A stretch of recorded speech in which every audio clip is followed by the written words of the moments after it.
Yo! What's up? What's really good? It's your boy Brandon Bravon Towns, host of that show called Sports Plus Life. You feel me? Boy, you know what's going down today, boy. Guess what? Turn it off, turn it all the way off. Now it's off, it's gone, it's off, it's gone. Hey, how y'all doing? It's Friday. It is Sports Plus Life talking ish. And you know we fitting to talk that ish. Man. Okay. As you see, as you see over here. Hey, what's up, gorgeous? I appreciate you. I appreciate you. As you see over here, right here, just released the whole thing today. That song that you heard was something that I actually released, I guess, the wee hours of this morning, a little bit past midnight. I wasn't like all of that stuff. I did not plan on. I didn't plan on doing any of that. I didn't think that today was like I didn't have a deadline. I didn't think that today was today that I was going to release the whole thing. Um, hey, I appreciate you. What up with you though, Lomar? But yeah, I finished that song yesterday, and of course, 2 weeks ago when I dropped the track called "Let's Get It," I said, "Well, I got one more left. I got one more left, and then the album will be complete." And that was that song, that ballad, that was the last song that I had left to complete. And I plan on I didn't plan on finishing it. Last night I was chilling. I was chilling by myself. The kids are with their mom, and so I was messing around and I just started singing, vocally. Vocally, I felt good vocally. So I went upstairs just to mess around on my desktop, on my computer, on my studio computer, and so I just went to that song. I listened to a couple of tracks, and then I went to that song because, like I said, it's the last song. It's the last track that I wanted to do before the album was complete. So the only verse I had down was the first verse. Now these are little fun facts that I'm sharing right now. The first verse of that song, that's the only verse that was written. The rest of it was freestyle, like straight up. The rest of that song, that love song, that slow song, that ballad, the rest of it was freestyle. I didn't write nothing. The hook was freestyle. The second verse was freestyle. The third verse was freestyle. And it was working. When I got done with the second verse, like when I hit that little note at the end of the second verse, is anyone gonna listen to me? And I was like, oh shit. I was like, wait a minute. I feel good. And when I went back and I listened to it and did a little production on it, I was like, yo, hold up. There's something special is happening tonight. Like, I feel really good. Like I feel it really good. I'm hitting notes. I'm hitting some good notes that I haven't hit in a while. And so I just said, I said, fuck it, let's go, let's do it. And when I finished it, like I did not think that I was gonna finish that third verse because you heard how loud that I was. And the thing about it is I was wondering, I was like, is that just an aberration? Is that a one-time thing? So if it's good, I'm glad I did it. But on my way home from the daycare today, I sung it again. I was like, yeah, I can still do that shit. I was like, I can do that shit live. Like if somebody called me to do that shit live, I can do it. And I'll sound, and I'm that type of artist where I sound better live singing than studio singing. I don't care what all of the reverb and stuff that you can put on, that I can put on studio singing. I say I'm a better live performer. That's just me. So I said, all right. Well, fuck it. I said, then I said, then it's done. I said I need something at the beginning of it. I don't know how many of you guys have actually gone and listened to I know you guys have listened to that song that I just did, but I don't know how many people actually listen to the Unchained album that I just sent you guys. I started off with a prayer. Basically saying my daily prayer, but also asking Heavenly Father for forgiveness for the language that I'm going to use through the course of that album, because it's not a gospel album. It's fun. It's very fun. I mean, I have my couple of R&B tracks. Well, really, that's the most R&B or ballad track. The other one that's just strictly R&B is a cappella. But I just giving praise and thanks. And then we go right in for it. It's fun. It's mostly up tempo, and to me that was a mic drop moment because I plan on that being my last LP. I'll still do songs. I'll always record a song now and then, but just not spoiler. It took me 4 years to do this. It took me 4 years. I started originally recording this in 2022. So, it took me a while. And like, cause I know in 2022, yeah, I did one song in 2022. In 2023, I didn't even do any. Like, I didn't record anything in 2023. I wasn't in a great space in 2023, so I didn't record anything.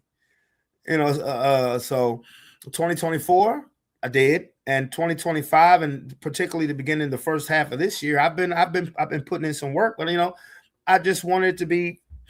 I wanted it to be fun, but yeah, it took me 4 years to do this. The last one that I dropped was in 2020. All around, that took me about 3 years. So sometimes these things take time. Sometimes these things take time because when years ago I used to drop like mixtapes yearly, if not more than one in a year. But as I've gotten older, as responsibilities have gotten greater, and as, to be honest with you,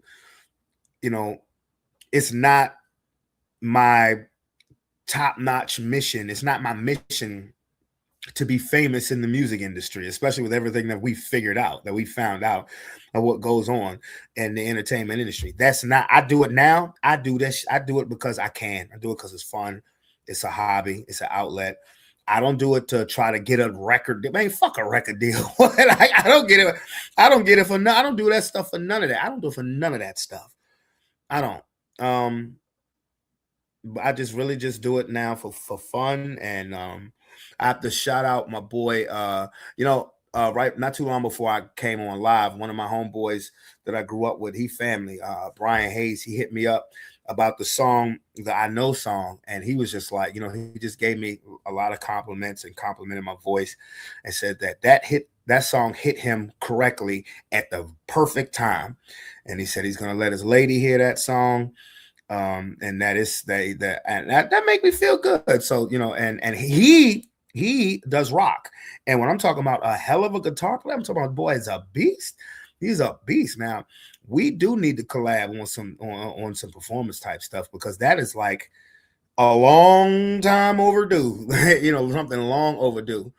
And also shout out my bro Kurt. I'm glad that they like the apparel, and I'm glad everything went well with the service today down in Ashland. So anyway, Hampton. Yo. What's up, dude? Bro, that track damn near had me ready to cry. Good. That's what it was supposed to do. That's what it's supposed to do. Lomar, yeah, it's a good listen. I actually listened to the whole album before I came on live. I mean, it's on like 45 minutes. So it's about like 12, 13 tracks. It's a good listen. I must say it's a good listen. But it was supposed to. It was supposed to almost make you cry. That was the point of it. That was the point of it. Hey, what's up, Lamar? I did that instrumental right before the Super Bowl. I did that instrumental the same day that I did the Another Level instrumental. I did them both on the same day. And like I said, I freestyled the majority of that song. I was just at the microphone singing shit, and it was rhyming, and the vocals was hitting. I was hitting every note. And that second verse is my innermost thoughts and feelings. That second verse, it is. That's literally that. I really tap into my general emotions with that second verse. Like I said, the first verse was written. The second verse, I tapped into my innermost thoughts and feelings. My third verse, which was freestyle, I said, okay, I have to make all this shit make sense. So, so yeah, I have to make all of this shit make sense. No, the second verse, I felt that. The second verse, I definitely felt that. Dog, that was honestly, that was my innermost thoughts and feelings and emotions in that second verse. Like when I ended that second verse, I was like, whoa. I was like, where did that come from? Because I kept asking myself, where's all this shit coming from? I was like, where is this shit coming from? And I was like, all right, there's something special. I can feel it calling in the air tonight. Oh Lord. But yeah, so that was cool, man. That was all right, man. And I was at the like I said, I uploaded that song a little past midnight. And then this morning, as I was getting up, getting ready to come to daycare, I said, "Well, the motherfucker's done." I was like, "It's finished." So I just need to say when I get home, I just need to go ahead and upload it to the internet and just go from there. Just go from there. I did a cover. I did the cover today. Mm-hmm. Which was actually, let me pull this back up. Which was actually an accident. I'm gonna be honest with you. But then I was like, hold up, I can like they see that face to the right. That was an accident. It was so not supposed to do that. But then I looked at it, I said, you know what? If I throw another face to the left, that don't look all right. So that's what I did when I came home. I said, you know what? Boom, there we go. There we go. Because at first I was going to delete it when I saw the two faces. I was like, okay. But I was like, hold on. Let me look. I was like, wait a minute. The smoke is kind of nice because I wanted my face to be fading away. So yeah. So once I did that and I uploaded that up, here we go. Boom. There it is. There it is. Looks dope. Look dope. Yeah. Look dope. How you doing, homie? Bro, I'm just chilling. I'm vibing. It's a great Friday. Not gonna lie. It's a great Friday. Yeah. And look, I'm acting like I ain't seen Hampton Ass. I saw Hampton Ass this morning, like 11 o'clock. You was you right there in that mud day. Oh, absolutely not. Absolutely not. I was there. I did not participate. Look, you heard me when they tried to run up to me with that. I was like, you touch me with it, I'm going home. Like I was so serious. Like you touch me with it, I am going home. I said the same shit. I was like, I'm off the clock. I don't have to be here. Anyone touching me with mud, I'm leaving. Yeah, like I was so like, I participated in it my first summer there. I participated in it. Yay. But I was like, I participated because it was my first summer there. That's it. Every summer, and this is my fourth summer there. I'm like, no. After that first summer, no, I'm not. No. Nah, bro. That's why I didn't get there till 11. Because I got there at 11. I thought it was going to be wrapped up. You know what I'm saying? Because I know it was almost lunchtime. And but still though, we had fun though. We did have fun. Like I said, I didn't leave there till about 4 o'clock. Yeah. I leave there till about 4 o'clock. Went swimming with them kiddos and they wanted to wear me out again. They wanted to wear me out again. It's hard to be me in that pool, man.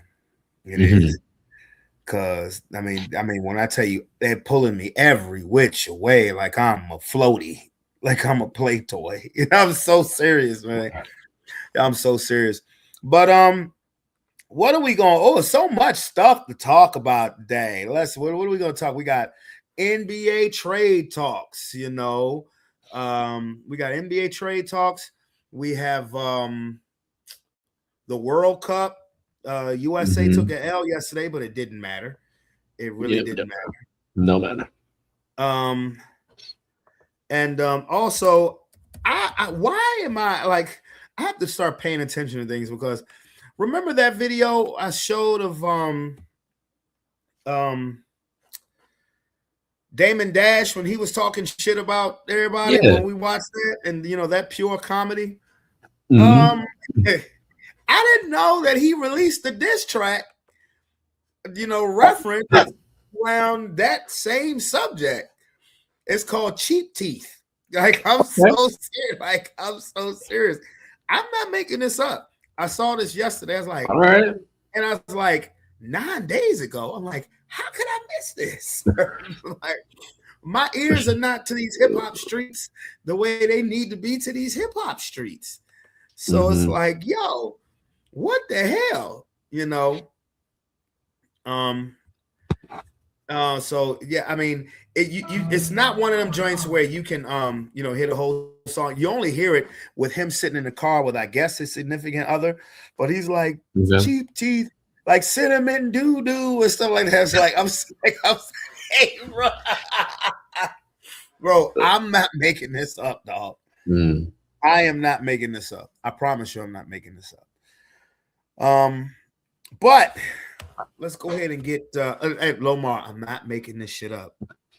So let's go ahead and talk. Let's start with this NBA talk. So Oh yeah, let's talk. The last show that I did was Monday before the draft. So conveniently enough, in the midnight hour, literally between Monday and Tuesday, Giannis Antetokounmpo gets traded to the Miami Heat. He's traded to the Miami Heat for called it. What was it? Tyler Hero, Khalil Ware, Jaime Jaquez. Jaime Jaquez, yeah. A bunch of draft picks and things of that nature. So Giannis is now the only thing that like I'm not totally understanding as far as the people who talk about the trade is like they keep saying they gave Milwaukee everything. No, they didn't. They didn't. I mean, they didn't. They still have young players. Now, I think people are saying that because of the two uncertains, which is Norman Powell and Andrew Wiggins. Because I don't think they get Norman Powell back. I think Norman Powell is out of there. I don't think they get Norman Powell back. So what you want to hope to do is keep Wiggins.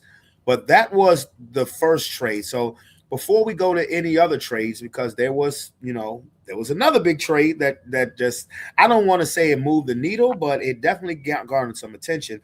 But how do you feel about Giannis going to Miami? What is your expectation of Giannis going to Miami? My expectation with Giannis going to Miami is Miami just makes the playoffs like easier now. Like they don't have to play in the play-in tournament anymore. Like they can confidently make the playoffs now. Now, do I feel like they're a title contender? That's going to depend on these rookies they drafted, because all they drafted were shooters. So it's going to really depend on how they translate on the NBA level, because it took Colin Knippel like a couple months to like really adjust to like, getting his shots up like consistently. So like if Miami can develop those guys quick, that'll be helpful. Like their biggest thing is like, I feel like, yes, you're right. They're losing Norman Powell like 100%. And then Davion Mitchell, he's more of just like a defensive guard. He's got to develop more of like an offensive game, like his cousin. So, ain't that Donovan Mitchell cousin? Yeah, I thought so. Okay. Or like, I mean, they say brothers, but I don't. I think they're actually cousins, but I don't know the full family behind it. But yeah, he got to develop more of an offensive game. But it'll be interesting to see what Coach Spoelstra does with that, because you got two bigs who don't confidently shoot behind the arc. So are we running a Bam and Giannis pick and roll kind of situation? I don't know. It could work. It could work.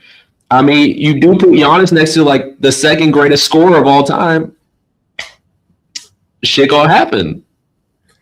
Giannis behind the second greatest scorer of all time. What the hell? Yeah, Bam dropped 83 points. Oh yeah, he did drop 83. Yeah, well, he did. I mean, I'm not taking it away. He did. It happened. Yeah, it happened. Yeah. So no question. Yeah. You think Bam's gonna drop 83 with Giannis on the team now? No. That'd be hard. Bam might not even drop 43 with Giannis on the team. I mean, probably you never know. You never know. But to me, I was looking at the possibility of what the lineup could look like if they were able to keep Wiggins and Powell with Davion Mitchell, Wiggins, with Davion with Mitchell, Norman Powell, and then a front line of Wiggins, Bam, and Giannis. I said, damn, that's a pretty good lineup. But that's not going to happen. Yeah. That's not going to happen. And I was, because now I have to base every starting five, particularly in the East, against the New York Knicks. They're the champs. You know? And I said this 2 years ago. Once they picked up OG and Mikal Bridges, and I looked at their starting lineup, I said, this is a championship lineup, all jokes aside. And they proved me right. They won a championship. But I was looking at that potential lineup for Miami against the Knicks. I'm like, damn, that would give the Knicks some problems. Like, that would give the Knicks some problems. But But like I said, that's not going to happen. You're not going to keep Norman Powell. Now, like you said, it depends on the rookies. I'm just wondering what else Pat Riley has up his sleeve. Because if you remember, now you were a kid when this happened with the Heatles. It was the 3 max players or $100 million contract players, and then a bunch of mid-level contracts trying to be shooters. Now there is rumors speculating that could the Miami Heat get Kawhi Leonard? Now the Heat get Kawhi Leonard, I believe, has said that he won't sign an extension in Miami because I know what that's about. Yeah, I know what that's about because Pat Riley ain't gonna take that shit. Oh no, nigga. Oh no. He has the workout regimen in the contract. So, but they could still get him for a year. They could do what Toronto did, and you could get him for a year and see what happens. Or now you gotta say it. Yeah, that's what LeBron. What about? I don't give a fuck. Go back to Miami, LeBron. Get the fuck out of LA. And LeBron, I don't think that's gonna happen because of Pat Riley. That ain't gonna happen. Now, if it did, that definitely makes Miami a definitely, that would move the needle for Miami. Not necessarily on the defensive part, but if you got Bam and Giannis backing you, that helps. You know what I'm saying? That helps. But I don't know if I see, because the thing is, he calls no shot. You think he's not calling shots in LA now? He didn't call shots in Miami when he was at the peak of his game. So, that's, to me, that's more of a. Of course, Pat Riley is going to say, yeah, we'll consider it. You think he's going to say no? You know what I'm saying? He's going to say what he has to say, to save face. I think it's more realistic with them getting Kawhi. Now, let me say this. Let's say they do get Kawhi. Your front line is Kawhi, Bam, and Giannis. On paper, that looks formidable. We all know what Kawhi's injury history. The most durable player of those 3 is Bam. The most durable. Now, from a Kawhi standpoint, why that could be better for him or better for any other third person who would join that is that you're not the number 1 option. Giannis is the number 1 option. You're the number 2, depending on who that third person is. Because if it's Kawhi, he's the number 2. If it's LeBron would probably be the number 3. He would probably willingly be the number 3 just for defensive purposes alone. Because LeBron would just be a point forward. Yeah. But if it is Kawhi, Kawhi's a number 2, and on any given night, Bam can be a number 2. So I mean, if that's a formidable squad. If you can get Kawhi, I think if you bring back Norman Powell and Andrew Wiggins, that's a formidable squad. But I like right now, do I see them as a championship contender? Nah. Do I see them as a top 6 in the East? I guess, because I have to see how the rest of the roster is filled out. And I have to see how available Giannis is going to be. Now, Giannis is going to be motivated because people have been talking shit about his availability really since he won the title. And it's fair now because the last 3 postseasons, you really haven't seen him. Well, you didn't see him at all. Milwaukee didn't make the playoffs. And the years where they had Dame, you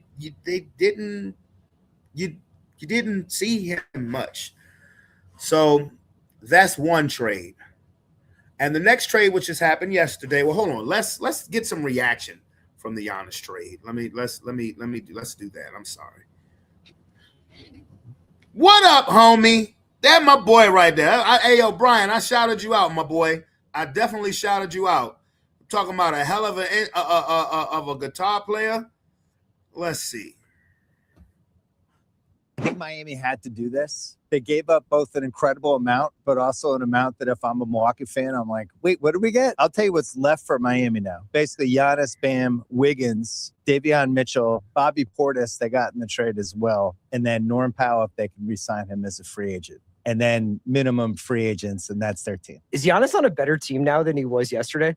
I don't think so. I would say Bam's a better teammate. Maybe the front office is a little more motivated, but I don't think this team's a title contender. Do you? barrier? No, but they're definitely in the mix. And I do like how they contrast some of the other teams that have ascended in the East here. At the very least, the Miami Heat have an identity from day one, which is they're going to be like pretty physical and pretty defensive minded. I think Bam, Giannis, Andrew Wiggins is like the core, and Davion Mitchell is really the core of the type of like grounded out defensive team that I think fits Miami's identity for like years on end at this point, but also maybe something that would be a contrast to a lot of these teams that are counting on like high octane offenses. Well, don't ask for any shooting, CR. This is going to test two of Miami's kind of like big myths of self-belief that they have, which is A, we're an attractive destination for top tier talent to come. Not untrue. And B, we trust our development so much that we can turn coal into diamonds wherever we look.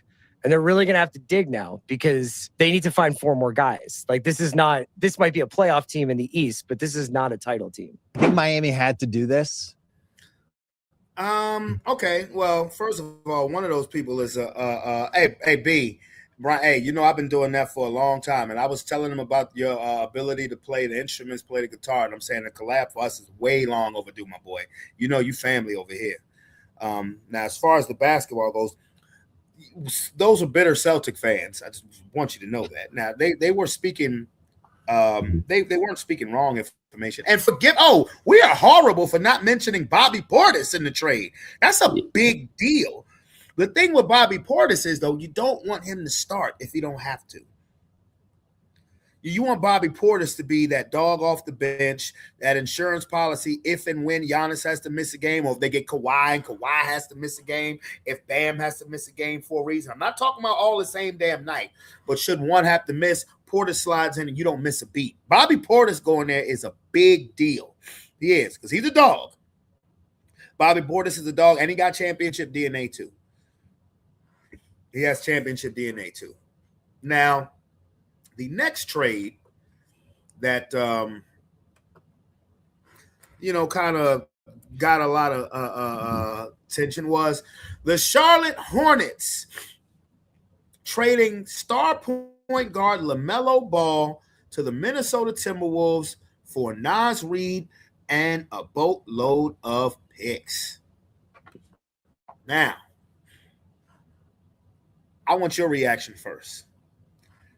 Does this move the needle for you as far as the Minnesota Timberwolves? That's the first question I want to ask. Absolutely not. Absolutely not. Like, and I do mean that respectfully.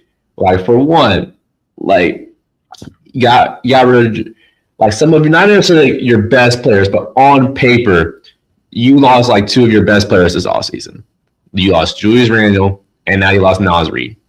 Like, those were 2 dogs that you really needed in the fight, especially Naz Reid, because regardless of whoever, like Rudy Gobert or Julius Randle, if they were struggling offensively, you put Naz Reid in the lineup, he's getting you straight offense. Now, you lost that. Jaden McDaniels is now going to have to play power forward. So, and he's going to have to give you a lot more offense too. A lot more offense, not just defense. All right. Now, for LaMelo Ball and Anthony Edwards, Minnesota's PR team is fucking cooked. All right. Because these two, on any given night, they are dropping all the offensive language that they want. Every single thing. So their PR team is going to have to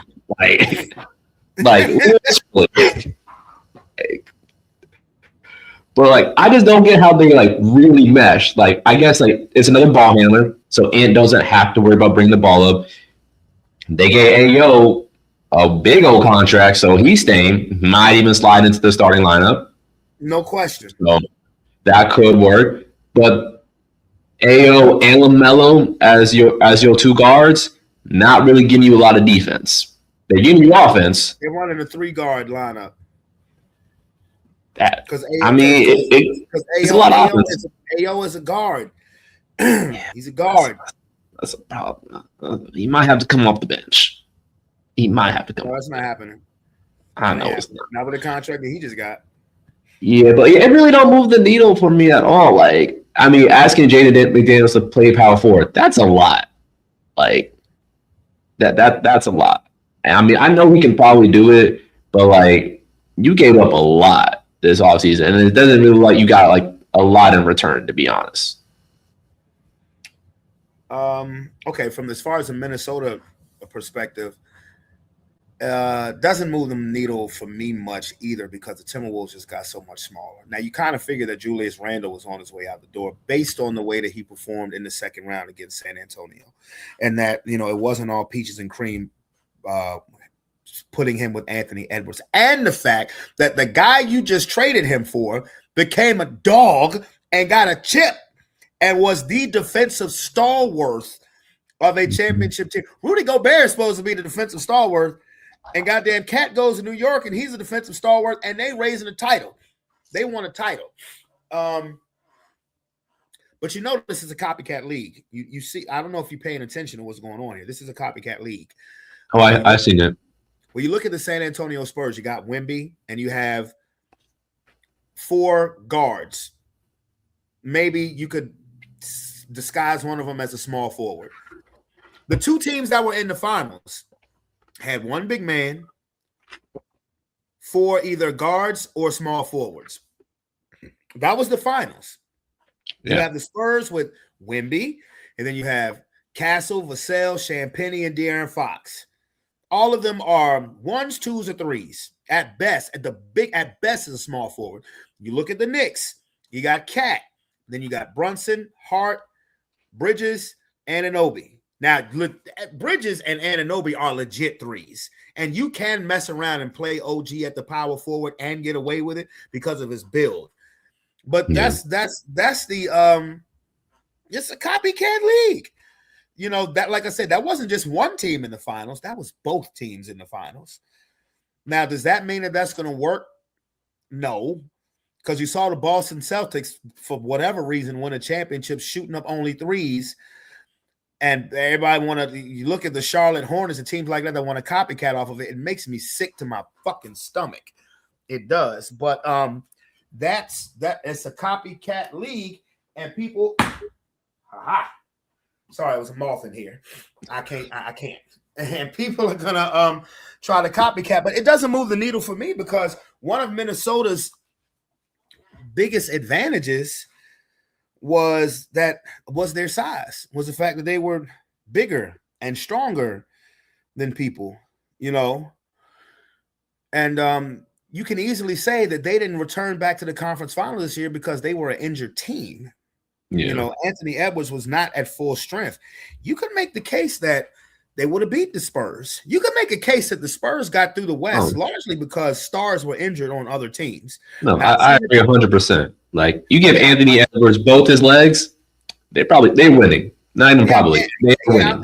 And I'm not saying that the Spurs still wouldn't have won, but I'm just saying it would have been a lot more difficult. It didn't surprise me. Remember, we called the Spurs to come out the West at the beginning of the playoffs anyway. Yeah. But to see the way that it happened was that, oh, damn, I thought y'all were definitively a bad matchup for Oklahoma City, but Oklahoma City kind of had you. Then the team fell apart the last 2 games. Yeah. And Chet didn't show the fuck up in game 7. But I mean, it is what it is. So this doesn't now. LaMelo Ball, one thing they're going to have to teach him to do, they're going to have to teach him to play defense. He don't play defense. He's not a fan of defense. And that is what Minnesota prides itself on doing, is defense. Jaden McDaniels, he may be 6'9", 6'10", and a little skinny, but he is a first-rate defender. Mm-hmm. And they take pride in defense. What up, Liam? They take pride in playing great defense. So LaMelo's gonna have to do that. Now it takes a lot of pressure off of Ant as far as ball handling. It's just that, but somebody's gonna have to throw some type of discipline on LaMelo, because the few Charlotte Hornets games that I watched they're fun to watch, but man, they didn't play with any type of discipline. We said that during the play-in. I'm like, man, the Hornets are fun to watch, but damn, they play stupid. Yeah. And a lot of that was LaMelo Ball. Now, how do you feel this? What do you see as far as the Charlotte Hornets? How do you think? Because I know there are a lot of people in that Charlotte fan base that's not happy. But what do you think about the Hornets moving forward?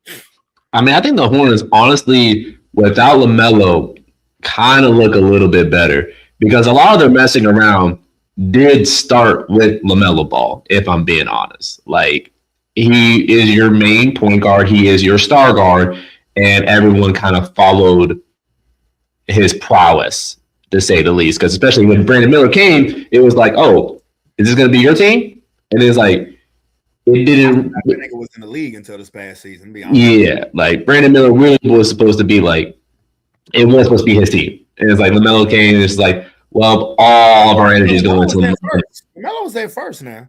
No, I mean, like, after LaMelo came, it's like, oh, Brandon Miller was supposed to be like a handoff. It was supposed to be a handoff. But it just didn't happen.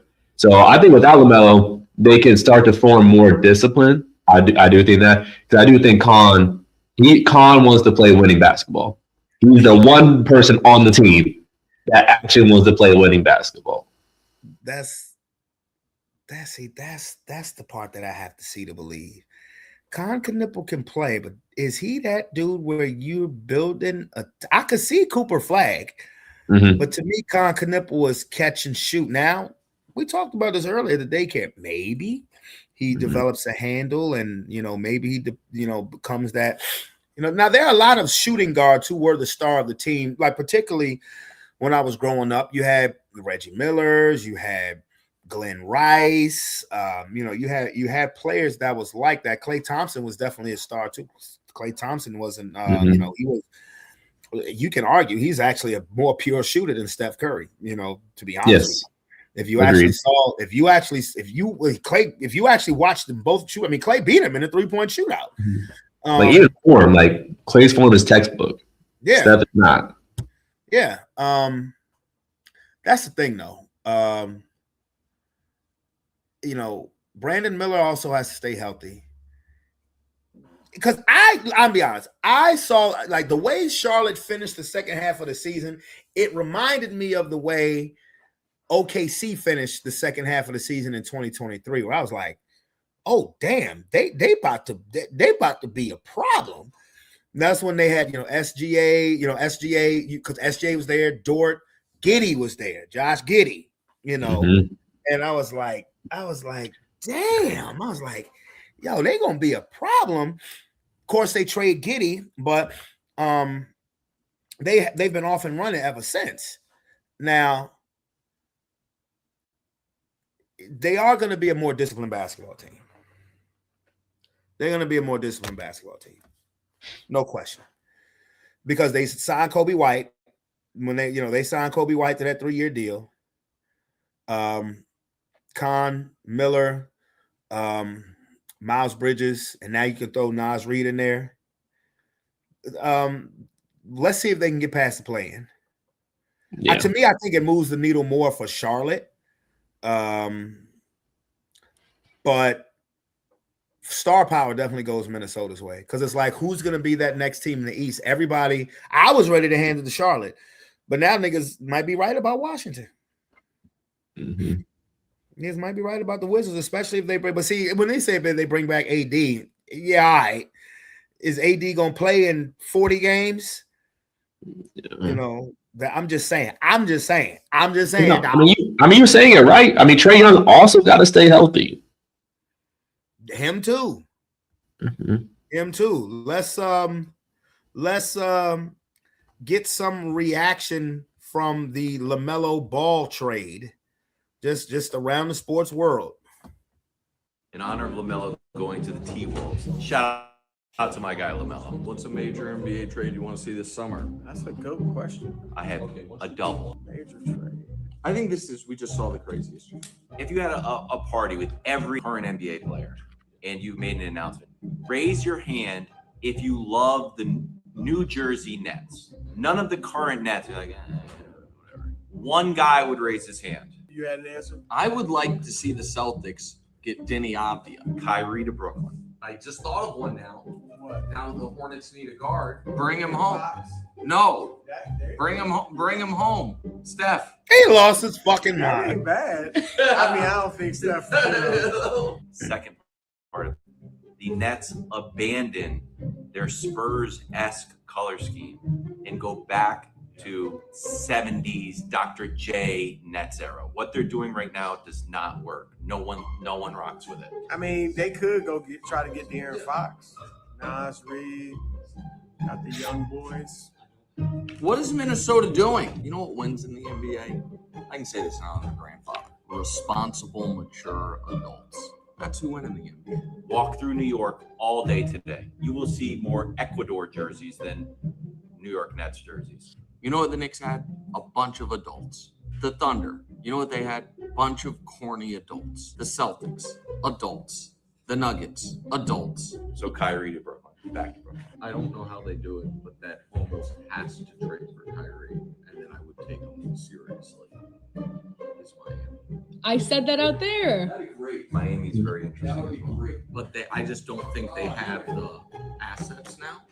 None of his limitations would matter with that defense around him. Let's see what Brew thinks of me and Wilds and your trade that really can't happen but would fix everything.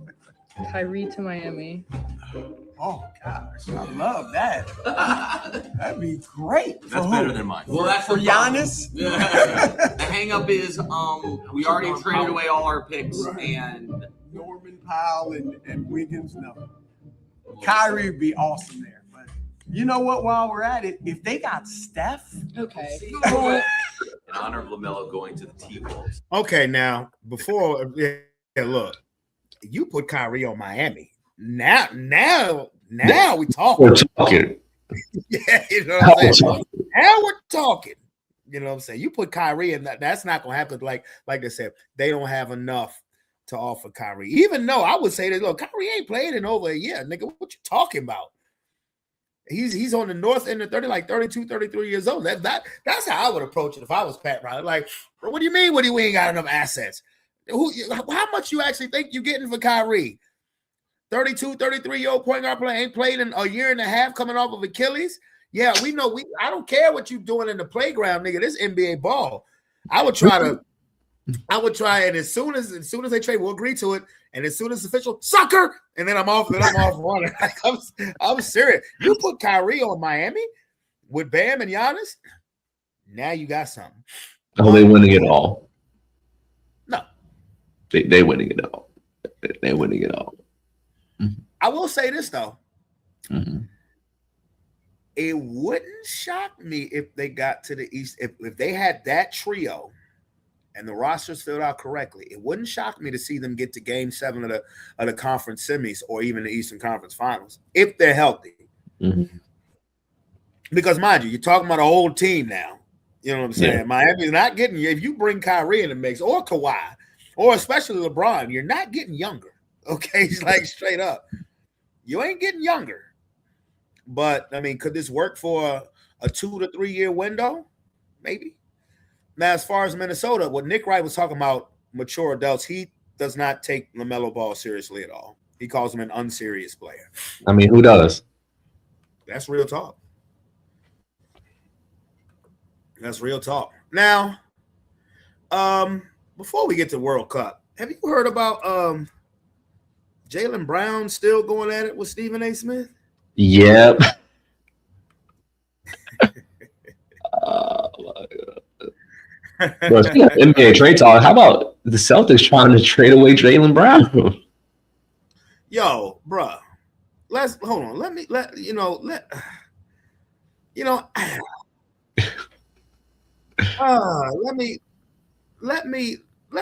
take a look at this.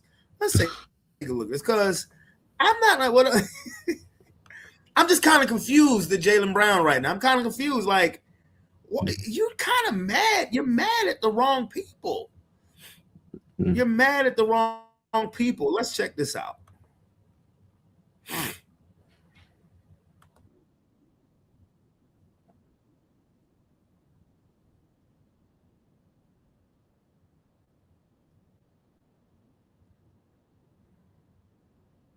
Are you playing the video? Oh shit! I did it again. I tend to do that. See, I tell you, golly, it's like when I press the add the stage on it. Sometimes the bitch just act like it don't want to. There we go. Sometimes it act like it don't want to cooperate. That was ESPN. ESPN is unethical, and Stephen A. Smith is the head face of that. But you know, the organization, the players, they were all in agreement. They all knew what I meant by that. Our team was basically salary dumped. You know, we lost a lot of players, and for us to emerge and still be in the same position. What's up, everybody? It's Stephen A., yours truly. Courtesy of YouTube, my YouTube show. Thanks for the love and support. Feel free to subscribe anytime you want to the Stephen A. Smith Show. Obviously, Straight Shooter with Stephen A. as well, and you too shall be considered the latest member of the Stephen A. Smith family. No doubt about it. That was Jaylen Brown of the Boston Celtics. Getting on my last damn nerves. I ain't gonna lie. I mean, he's so full of shit, I want to throw up. It really doesn't make any sense what he's turned this into. You know, it's listen, ladies and gentlemen, they can talk all the junk they want about me. I'm not here to make friends. I got enough friends. I got enough loved ones. I don't want any enemies. I really, really don't. But I ain't scared of them. And Jaylen Brown is not an enemy. Jaylen Brown is an all-world player. He is over there in France at some Cannes festival talking shit. As usual, as smart as he is, don't know how to articulate what the hell he's talking about. So you got a problem with what I had to say about your comments less than 24 hours after getting bounced out in the first round of the NBA playoffs. And I'm unethical. How am I unethical? ESPN is unethical. What did ESPN do? Was ESPN unethical when they were airing your games? Was ESPN unethical when we had you as a top 3 MVP candidate all year?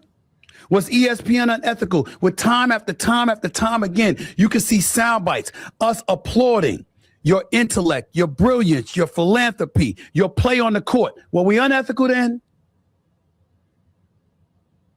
Were we?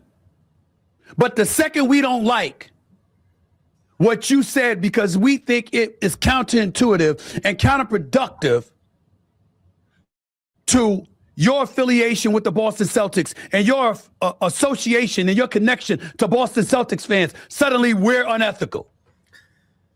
All right, Hampton. I want your opinion on this first. What are we doing here? I'm gonna be honest. I'm a little conflicted. Like as a player, I do kind of side with Jaylen Brown because, like, it's not like he's because, like, as a player, like, yes, you can applaud me all you want, but like, I do have it as a right to get frustrated if you say something and just make it like, oh, this was like the end all be all. Like, you are just unethical. Like, it's not that you did anything like wrong completely up until this point, but as soon as you do something that I do not like, I could just say like, I do not like you. I have the right to say that. Like, I do. And it's like Jaylen Brown, especially if you watch the Switch, like he does stream a lot of his games and does recaps and reviews after it, like a lot of the time. This is just the one that just caught on fire because everyone tuned in. He's been doing this all year. He came. He came at the referees tough first. Go ahead. I'm sorry. Yeah. He started with the refs, and then like after that one went off, he then went live again. Personally, I would not have gone live again to like address what happened, but that's his thing to do. That's his thing. I'm not gonna do anything about that. Now, coming at Stephen A. Smith, I'm rolling. I'm like this is fucking funny. like Stephen A. He's doing his job. Like he's doing his job. Like that's all he's supposed to do. But like Jaylen Brown, like you got to keep it in being, man. Like coming for him and the organization, that's kind of crazy. I applaud you though, because I probably would have did the same thing. I'm gonna crash out myself. But like, well, that's the thing. He's not coming at the organization. You heard what he said in that when he was on that stage. He said the players knew what I meant. The organization knew what I meant. The players may have known what you meant. The organization definitely didn't know what you meant when you. Yeah, no, they didn't know that it was your favorite season. And to me, that's the problem. It's not like you're mad at Stephen A. Smith for saying something that you generally should not have said. You're mad at Stephen A. Smith. Like the thing, like you know, I watch First Take every day. The only person who was defending Jaylen Brown over the past 3-4 years was Stephen A. Smith. Mm-hmm. The person who was outraged that Jaylen Brown wasn't on the 2024 Olympic team after winning Eastern Conference Finals MVP and NBA Finals MVP, but not on the 2024 Olympic team. Instead, okay, Tatum is on there, fine, but instead you take Derek White and Drew Holiday. I wouldn't even have a problem with the Drew Holiday part of it. Derek White, White over me, and I just won the NBA Finals MVP and the Eastern Conference Finals MVP, and I'm a multiple-time All-Star. Really? Yeah. The only person who was truly showing outrage was Stephen A. Smith. When they mentioned about the lack of endorsements or the reason, or people wanting to stay away from Jaylen Brown because he's outspoken, the only person who would come to his defense was Stephen A. Smith. I don't understand what Jaylen Brown's beef is with Stephen A. Smith. It's not Stephen A. Smith, ESPN, or any other media outlet that keeps offering him up in trades. That's the Boston Celtics. If it's anybody that you should be pissed at, it's the Boston Celtics. They are the ones who are giving these media outlets the ammunition to talk about you. Like you said, he's doing his job. It's Brad Stevens who is offering him up in a trade for Giannis, or now, or even 2 or 3 years ago. Any trade that has involved the Boston Celtics, they remember 2 years ago they were talking about trading Jaylen Brown for Kevin Durant. Yeah. It's not any media outlet. And the thing about it is, I can't stand the Boston Celtics, but I fuck with Jaylen Brown because of the way he plays. I think Jaylen Brown is a better player than Jason Tatum because I think he's a better all-around player. Jason Tatum may have a slightly better offensive game. He damn sure don't have a better defensive game. Nah. He damn sure is not as durable as Jaylen Brown. He just don't say shit. He's not outspoken. He's safe. Yeah. He doesn't speak on the uplifting of Black people. He doesn't speak on those situations, so that turns people off about Jaylen Brown. But when it comes to the hard one, if it were me, if my decision, if you said, "What up, Kurt?" If you said, "Pick one, Jaylen Brown or Jason Tatum," I'm taking Jaylen Brown. First of all, they're only a year apart in age. Jaylen Brown's 29, Jason Tatum's 28. Jaylen Brown, Tatum is a slightly better offensive player. Jaylen Brown is a way better defensive player. I don't think the Boston Celtics thought that Jaylen Brown was going to perform like this during this season. I really don't. Because think about it. When Tatum got hurt, they pretty much cleared the deck. They got rid of Holiday. They didn't re-sign Horford. They got rid of Porzingis. Yeah. Remember, everybody was thinking, well, the Celtics ain't even going to be in the mix. But Jaylen Brown spearheaded them to the number 2 seed in the East. And I know Tatum came back for 19 games, but Jaylen Brown was an MVP candidate averaging nearly 29 points a game. I don't think the Celtics expect that. Yet he's still the one that's on the fucking trading block. But why are you mad at Stephen A. Smith? You need to be mad at the Boston Celtics.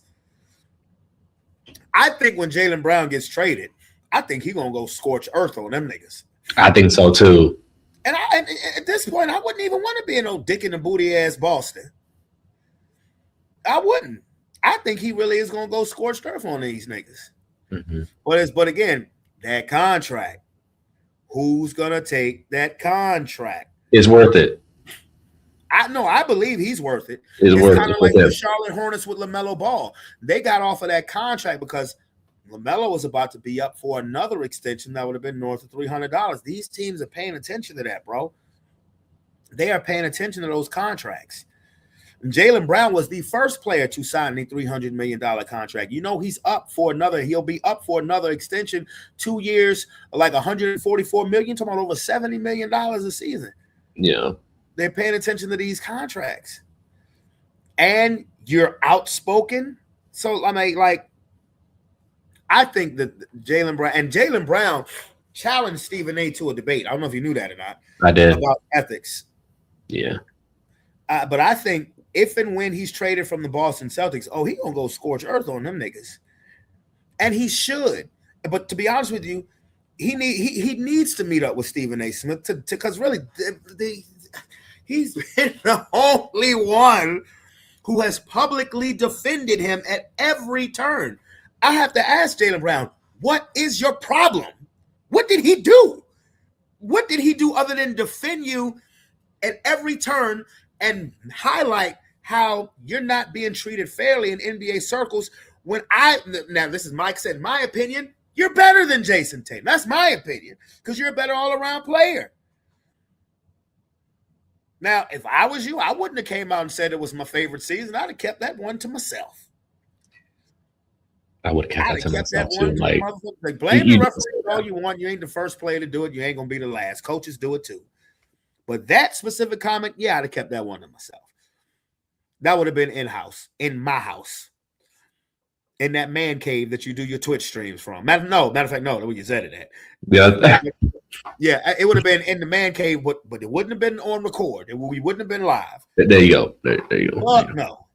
Fuck no, because you come on now, you smart enough to know how that's going to be interpreted.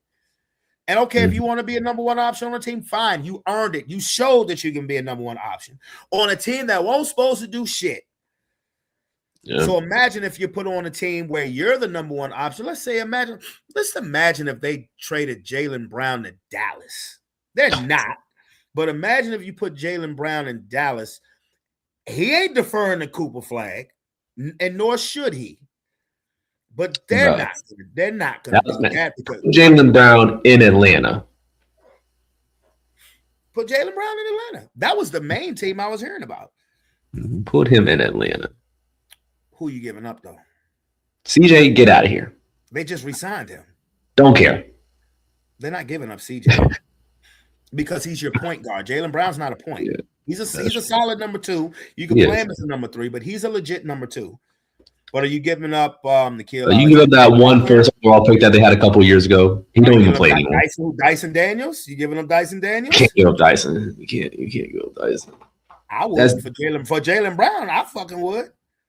I would. I mean, yeah, but I like Dyson too much. I like Dyson. I don't want to see him in Boston. That's my thing. I don't want to see him in Boston. I don't want to fuck Boston. You know how I feel about Boston. I think Boston's horrible. I can't stand the way they play basketball. Fuck Boston. They're like Mississippi North. I think Joe Mazzulla's a horrible coach. He should be fired. If I owned the Boston Celtics for a day, I would fire him and put it in stone writing. Cannot be rehired by this organization. Yeah. I guess you can give up Dyson.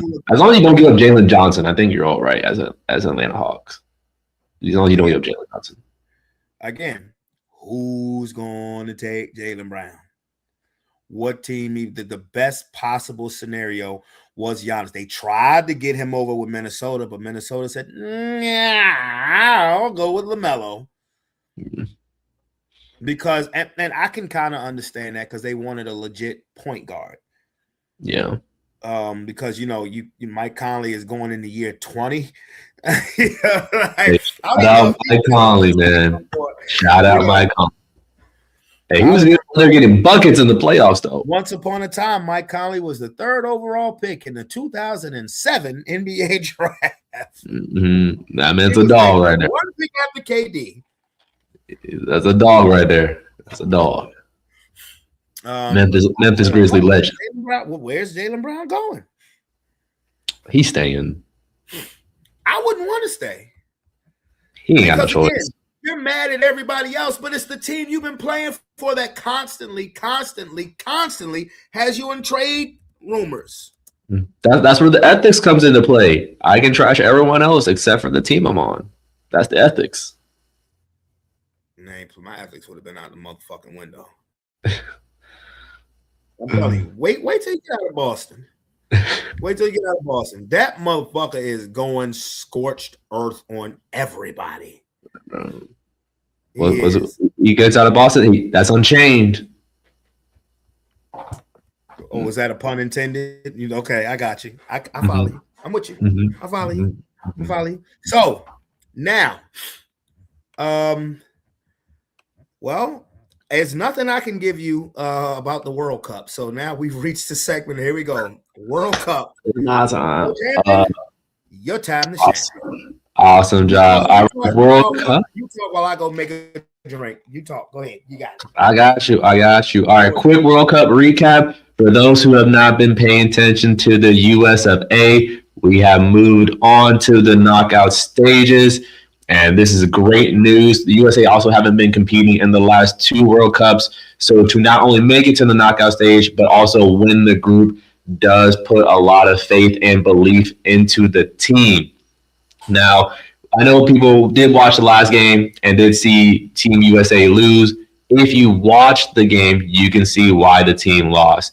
We rested pretty much all of our main starters and basically played our entire bench team. And the bench team still almost won.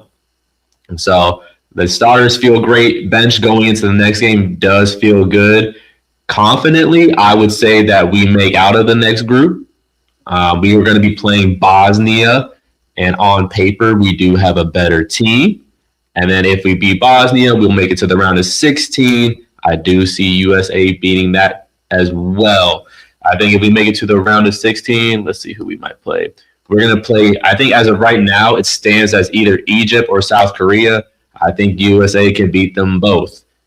Then the problems come after that, because then we might have to play Spain, and Spain are still one of the favorites to win it all. So that might be a little bit of a challenge, but the USA, if they have faith and they believe in themselves, which the I believe chants have been rumbling, the USA, they actually believe this time.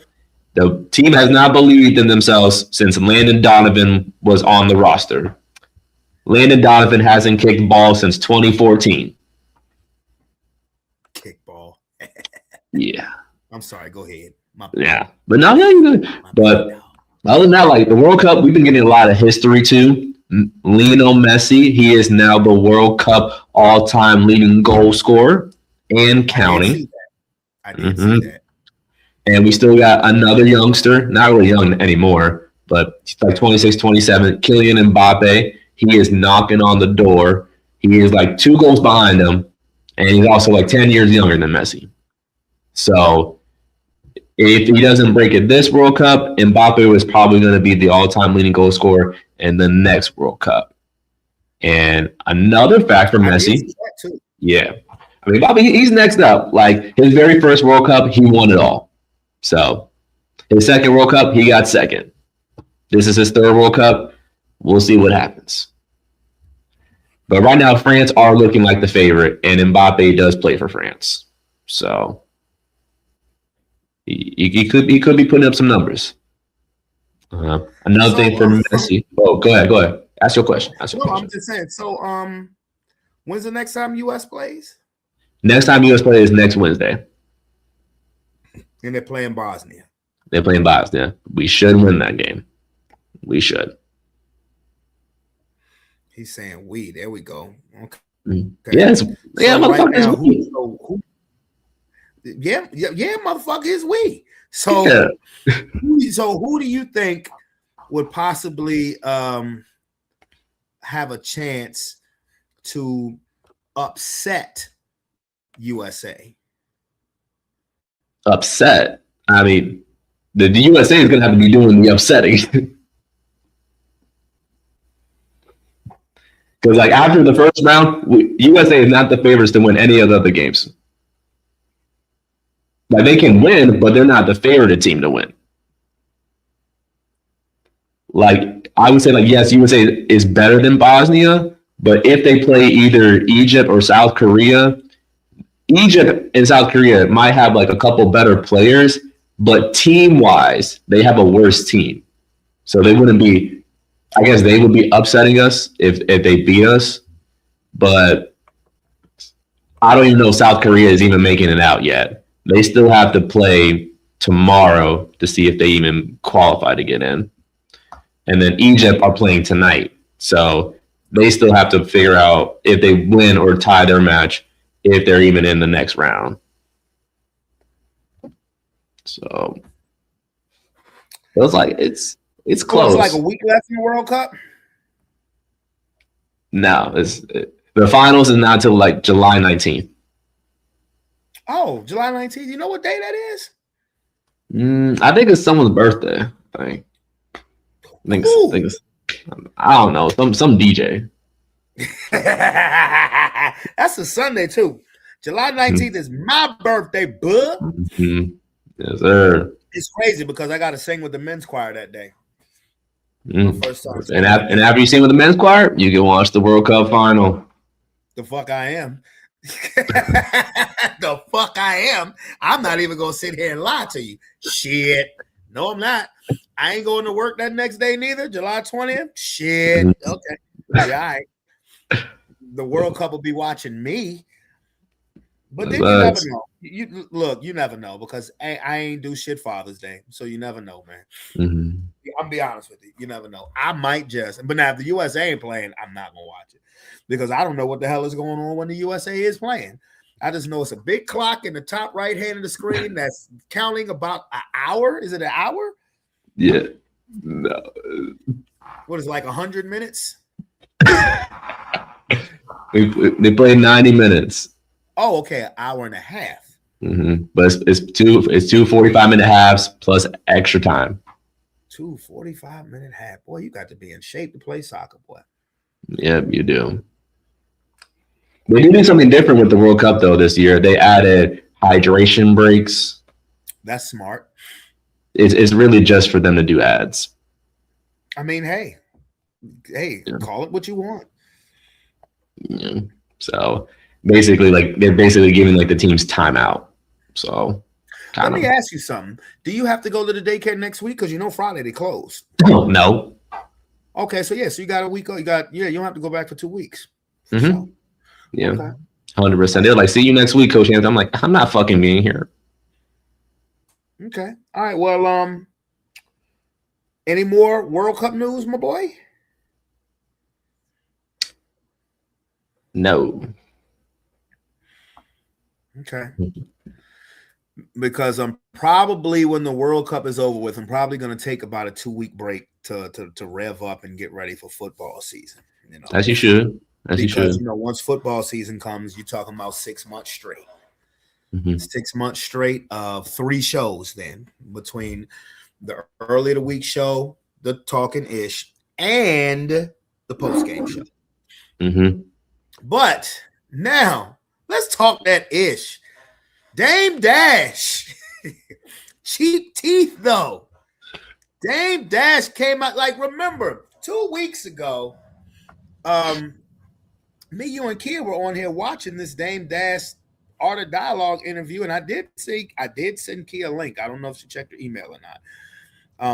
I didn't realize until I was about to go live that they straight up booted her off the thumbnail and put LaMelo Ball there. I'm so serious. Because you know, when I'm recording, I turn this bitch into like a studio. You know, each screen in here has the podcast on, which is why I'm be mad at myself when I'll be realizing that the video didn't pop up because it's a screen right in front of me. That should be able to have if I'm paying attention to the shit. But we were watching that video and Dame was just going in. And he not only was he talking about Jay-Z, he was talking about Cameron, talking about everybody's. Yeah, Cameron really just caught it straight for no reason. Oh no, you know him and Cameron beefing for real too. But let's check this out. Let's check out this cheap teeth ish.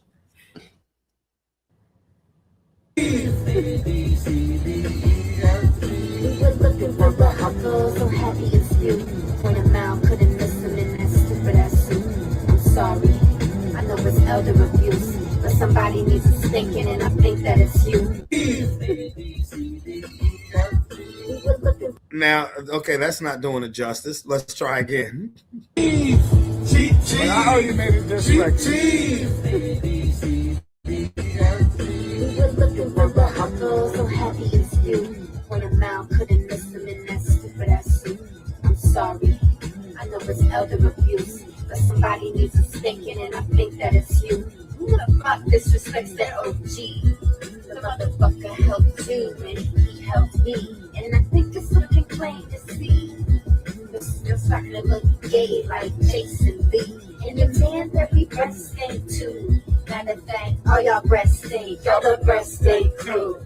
Breast stink crew. Breast stink crew. Matter of fact, all y'all breast stink. Breast stink too. We was looking for the huckleberry and we're glad it's you. Ew, what's that smell?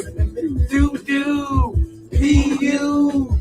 P-U. P-U. P-U. P-U. P-U. Your breath smells like cinnamon. Doo-doo. P-U. P-U. Okay.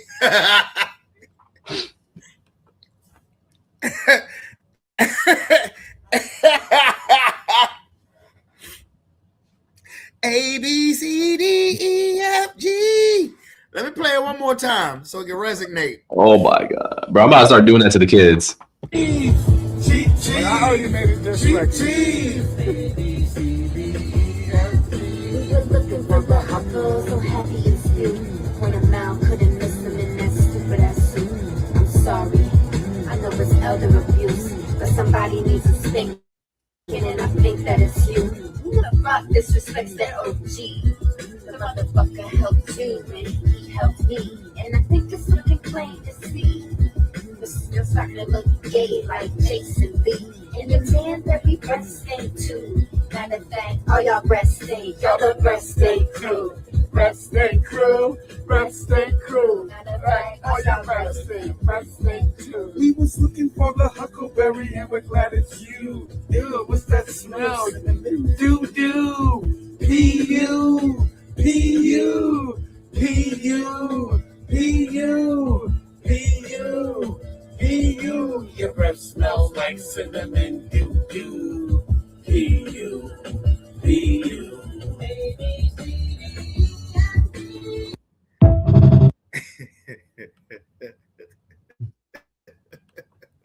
Bro, see, OG just had to hit one of these. That shit would have went viral. It already did. That did go viral. No, I mean, like, it would have went like more viral if he did that. Bruh. They like I can't like download the track like nowhere, bro. Like what A B C D E F G. Like, forgive us for being late. So Cinnamon Doodoo Hampton, what do you think? Bro, I guess his breath stank.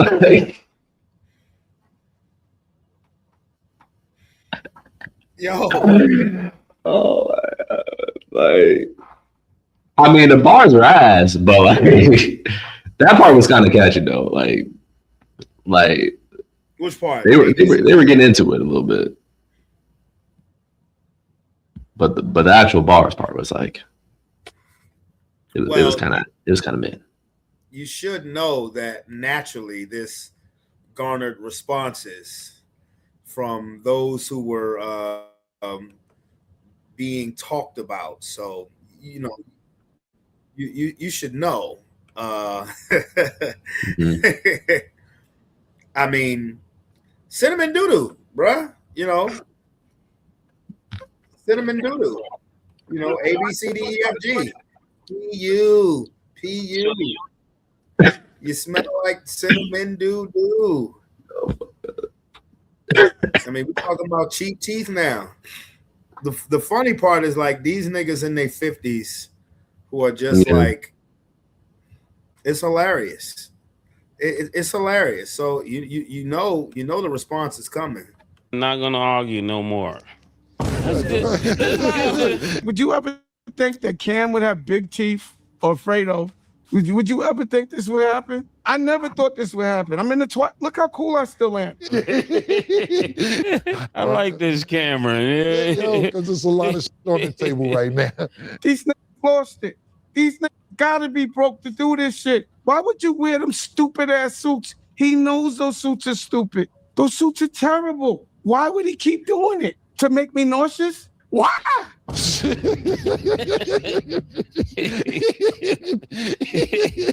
Listen, man, Listen, man. All right, let's do it. Let's do it.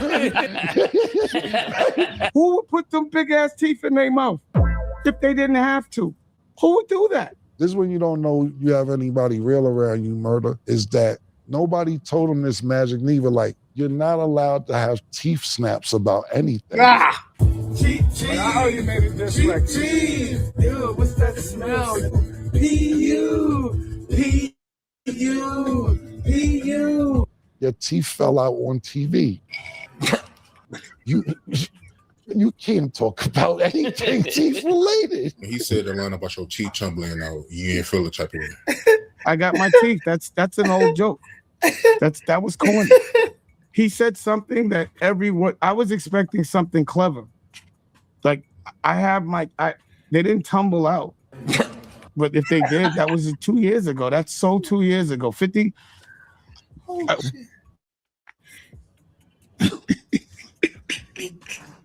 Yo, you gotta admit, when you was laughing, bro, you knew this is gonna be funny. Nobody gonna tell him that he's not allowed to make. Dog, when you could turn on your TV and put it on the big screen and the nigga teeth fell out, you can't snap about teeth. And then I guess what he's snapping about now, he's like, "Oh, Kim, the teeth was cheap." I said, "My teeth was $52,000." He said his first teeth was $200,000. First implants I got cost a couple of hundred, like 200 grand or 100 grand. Ask Dr. Apple. What happened to him? What you mean your first teeth was 200? I was asking you this to close that door. I wasn't asking you to go further down the road. I was just bringing up. I didn't know how much up to speed she was. Dame is like he's like a cornball. Follow the wolf. I'm the wolf. Just listen to the wolf. Pause. Yeah. And you know what this wolf has that I have? You know what we have in common? We both have broken hearts. How old are you, bro? Your dentist played you. Your new name is Cheap Teeth. It's Cheap Teeth. But I bet my dentist has more Ferraris than yours because I don't do cheap teeth. He's so mad. Yo, one thing about Dame Dash, man, like there's an immature spot in him where he's like, I bet my dentist has more Ferraris, and you're like, who cares? Yeah. As long as they put your fucking teeth in correct. Now, $200 for some damn teeth? What the fuck? Bro, they should, hey, look, $200 for teeth, $200,000 for teeth? Mm-hmm. Nigga, they better brush themselves when I wake up in the morning. I'm just saying. And this is coming from a nigga who could use a couple of new back ones. Mm-mm. You know, but, you know, if $200,000 for some teeth? Nah, that better be like that. It better be like everlasting white. Nigga, like, when I wake up in the morning, they just better a brush better come out. A mini brush better come out of each tooth and start brushing before I reach the bathroom. Like, that shit is wild, bro. $200,000 for some motherfucker. Yeah, he look old as hell when them teeth fell out of his mouth. I mean, they all got new teeth. I mean, I ain't paying them. God damn. Look, the moral of the story is take care of your damn teeth. You know what I'm saying? Take care of your damn teeth. You know, I've always been told that I have beautiful teeth. Always. Mm-hmm. Yes. But the back of these, there's a couple in the back of these motherfuckers that I need to get replaced. I ain't gonna front. But it ain't no cinnamon doo-doo.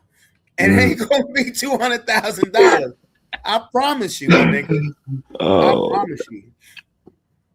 I promise you. Like, it's crazy. Like, that shit is wild. Like, they in there arguing over each other's teeth, man. Like, I mean, you think you're gonna hear anything about Jay-Z with the cinnamon doo-doo from any response from Jay-Z? No. Oh no! Don't make it seem like that. This nigga's too good for it, because he's the one who dropped the freestyle diss, even though that shit was rehearsed. Yeah. Freestyle. What'd you say? What'd you say about your mouth, nigga? Wait, what? I wouldn't show me mouth without. Oh. Okay. I got you. I was slow for a second. So was I. That's all I'm gonna say. The moral of the story is take care of your damn teeth. Because think about it. You think, if you take care of your teeth, you wouldn't have to spend over $200,000 to get them replaced. Yikes.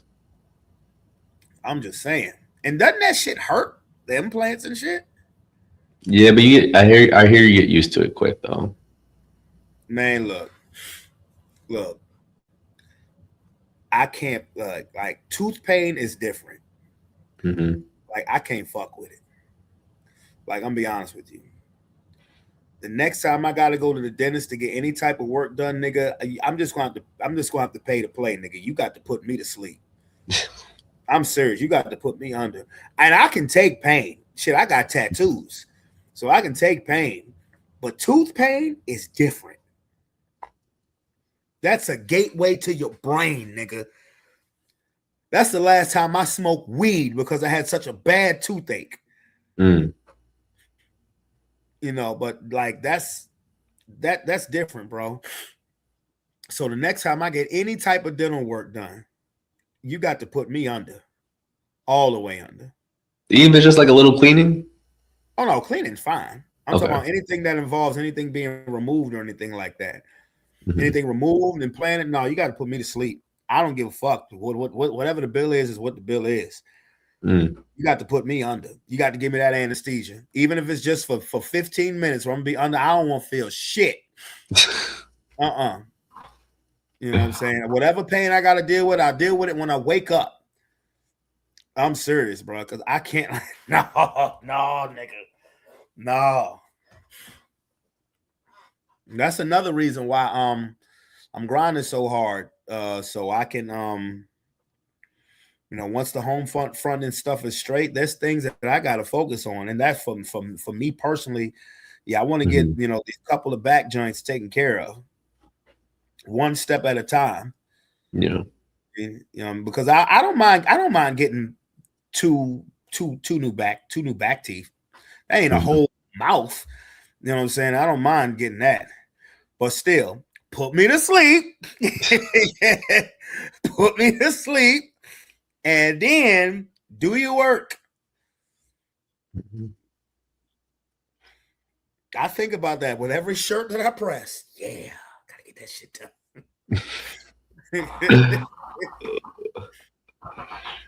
Let's check more of this reaction out. Cheap teeth, niggas.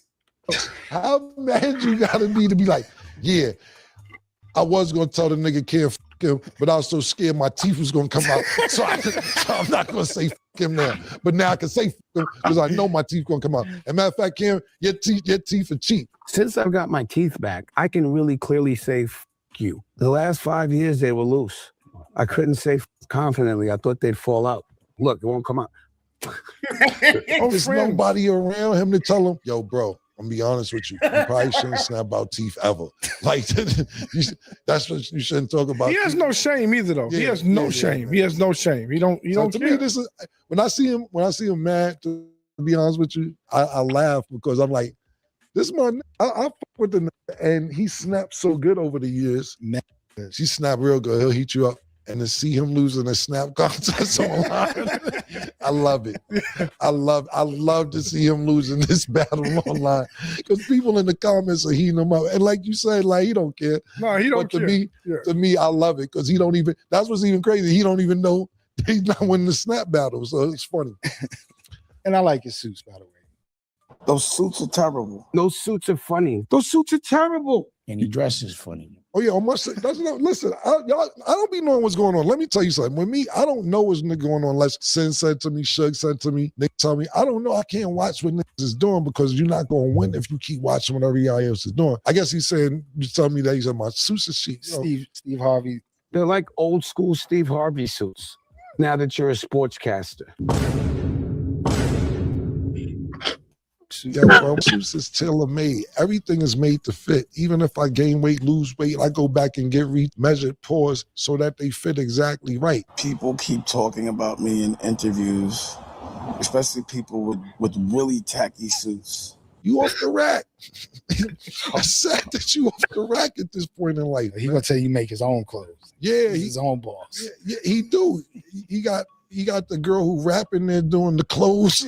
Everything she's sewing, all type of shit. They do make their own clothes.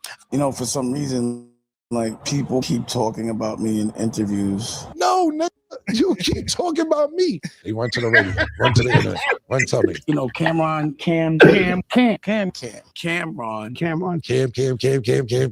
Why you smacking Cam on his ass like that? Cam started crying, man. You brought our problems to the internet. Anybody I fuck with, whether I get along with them or not, I don't go to the internet and talk about niggas I fuck with. And because I don't respond to you when you want me to respond, like that's the internet's problem. Somebody say something, you got 24 hours to respond. Yeah. You got to do this by this time. No, I don't. I do it whenever I want to do it. Pause whenever I want. I don't have to answer somebody when they say something about me. Whenever when people want me to, I take the information, I put it in my pocket, and I go on about my life. And then when it's time to go to cleaners, I'll be like, oh. That's how you get out of here. Yeah. Listen, did you expect Fredo to ever be a sportscaster? Is that fly? That nigga's mad. And I like it. I like it because he's been snapping on it for years. Yeah. For years, cooking that. And now you snapping, and now you fucking losing the battle online, and you mad about it. Yeah, motherfucker, sweaty man. When it became fresh to do that.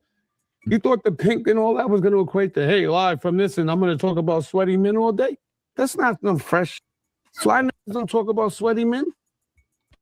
Dang, you don't control what's fresh anymore. I don't know. They didn't tell you. I don't know. Somebody gonna let them know? Everybody gonna let them know? Your word is Nick, you gonna tell them? Yeah, your word ain't law no more, bro. Hey, dang. All right, listen.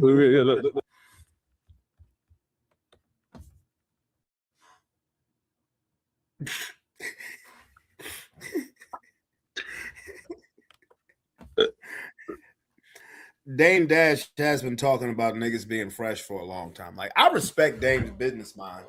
I'm under the impression that this shit gotta be scripted. Nah, there's no way it's scripted.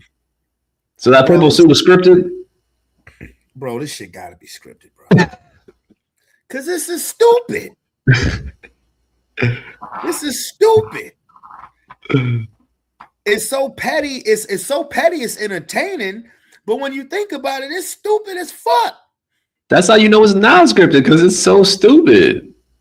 But this is why I think it is scripted, because you know this is how bored niggas can be. Niggas will tune into this shit because they bored. Mm-hmm. I mean, look at us. No, let me say. I mean, it's like it gives niggas something to talk about. This shit got low because both of them have had teeth implants. Yeah. So like we're talking about whose teeth was more expensive. That is stupid. These are grown ass men in their 50s.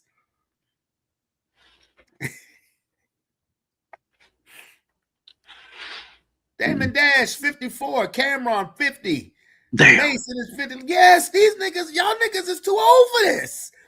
That's the crazy part. No, matter of fact, you know what? I take that back because that is an old nigga argument. My teeth is more expensive than yours. That is I take that back. That is the old nigga argument. It's fun. I mean, it's funny, it's entertaining, but your teeth, like my dentist has more Ferraris than yours. Who cares? Who the fuck cares? His teeth is too big for his face. That's that nigga face. That's that nigga face. And petty asses to the fullest, bro. They're petty as fuck. Like it's like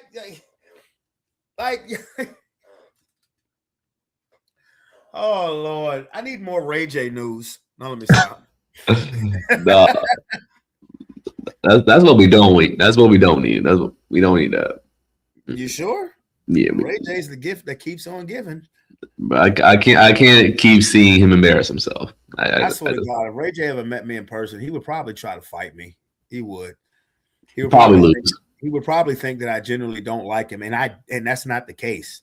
I don't have any problem with Ray J. It's just Ray J. I don't know why. Like Ray J. Just like I said, he's a gift that keeps on giving. Like he probably will legitimately try to fight me. He would probably think that I really don't like him, and that I just be trying to troll him. Well, the trolling part, okay, you got me there. Yeah. But as far as me not liking, no, I don't have no problem with Ray J.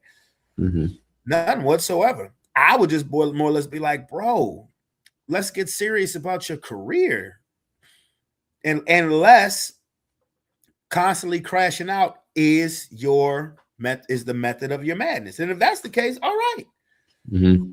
Just realize that a nigga like me is gonna keep trolling you. That's all. That's all.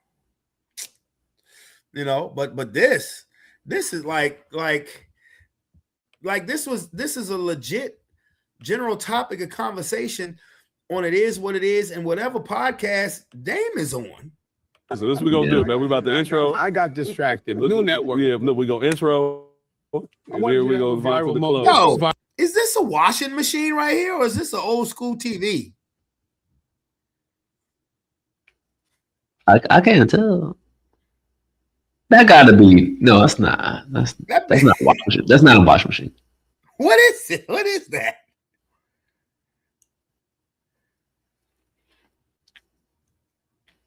Doesn't it look like something is sitting inside? Oh no, that's a reflection of, I guess, that rug. Yeah. That's oh yeah. That's a viral William. Yeah, that's funny. A lot of niggas talk about sweaty man. Talk about a sweaty nigga, what a sweaty nigga do? You gonna go in the locker room with niggas taking showers and all that, and then talk about them? No. That was that. We used to laugh at that type. Shit. Like, look at this. What the fuck is this? And now you gonna go get Chief and have a big mouth?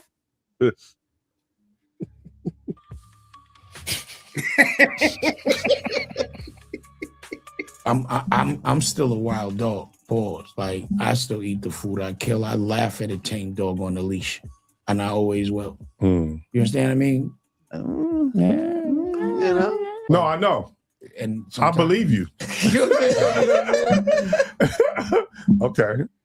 But I've been. You don't have to. You don't have to. I know. Let's move on. They say he's the boss and I don't go for it and the other corporate and this, that, third. Every time his son said about me, he don't do it on his platform. He run the Art of Dialogue. Art of Dialogue, I'm going to find a way for you to pay me. I don't know how. I'm going to figure out a way. I'm going to talk to somebody, my lawyer, YouTube, somebody, because you be thumbnailing the shit out of my name. I'm going to find out a way for you to pay me Art of Dialogue. And I'm dead serious. I don't care if I gotta go. Wait, you serious? Yeah, I'm gonna figure it out. Cause he's making too much money off my name. I'm about 32% of the show. Someone said, I'm in the Miles pause over there, bro. Do it on DD 178. What is American made? Whatever the fuck that shit is. Do it on there. You keep running these niggas giving these content because they probably give you $5,000. I got 5,000. I haven't seen anyone that talks bad about me with a bigger house. Mm-hmm. I'm serious. Have you ever seen me struggle? You ever seen me in a little house? Yeah. I don't know what in the butterscotch Evil Knievel and fat stupid ass goldfish bowl shoe sneakers this nigga was wearing the other day while he visited a F1 race and probably went in the locker room allegedly and interviewed niggas while they was taking showers. But when is it some Harlem shit to wear them stupid ass fat ass sneakers that in style? Pause. It's just not Harlem.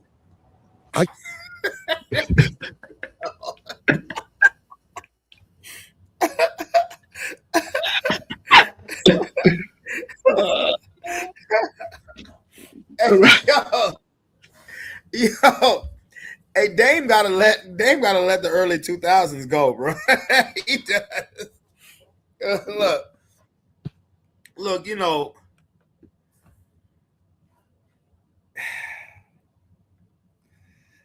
Dame gotta let the early 2000s go, man. You know, people that you know, there's some things where I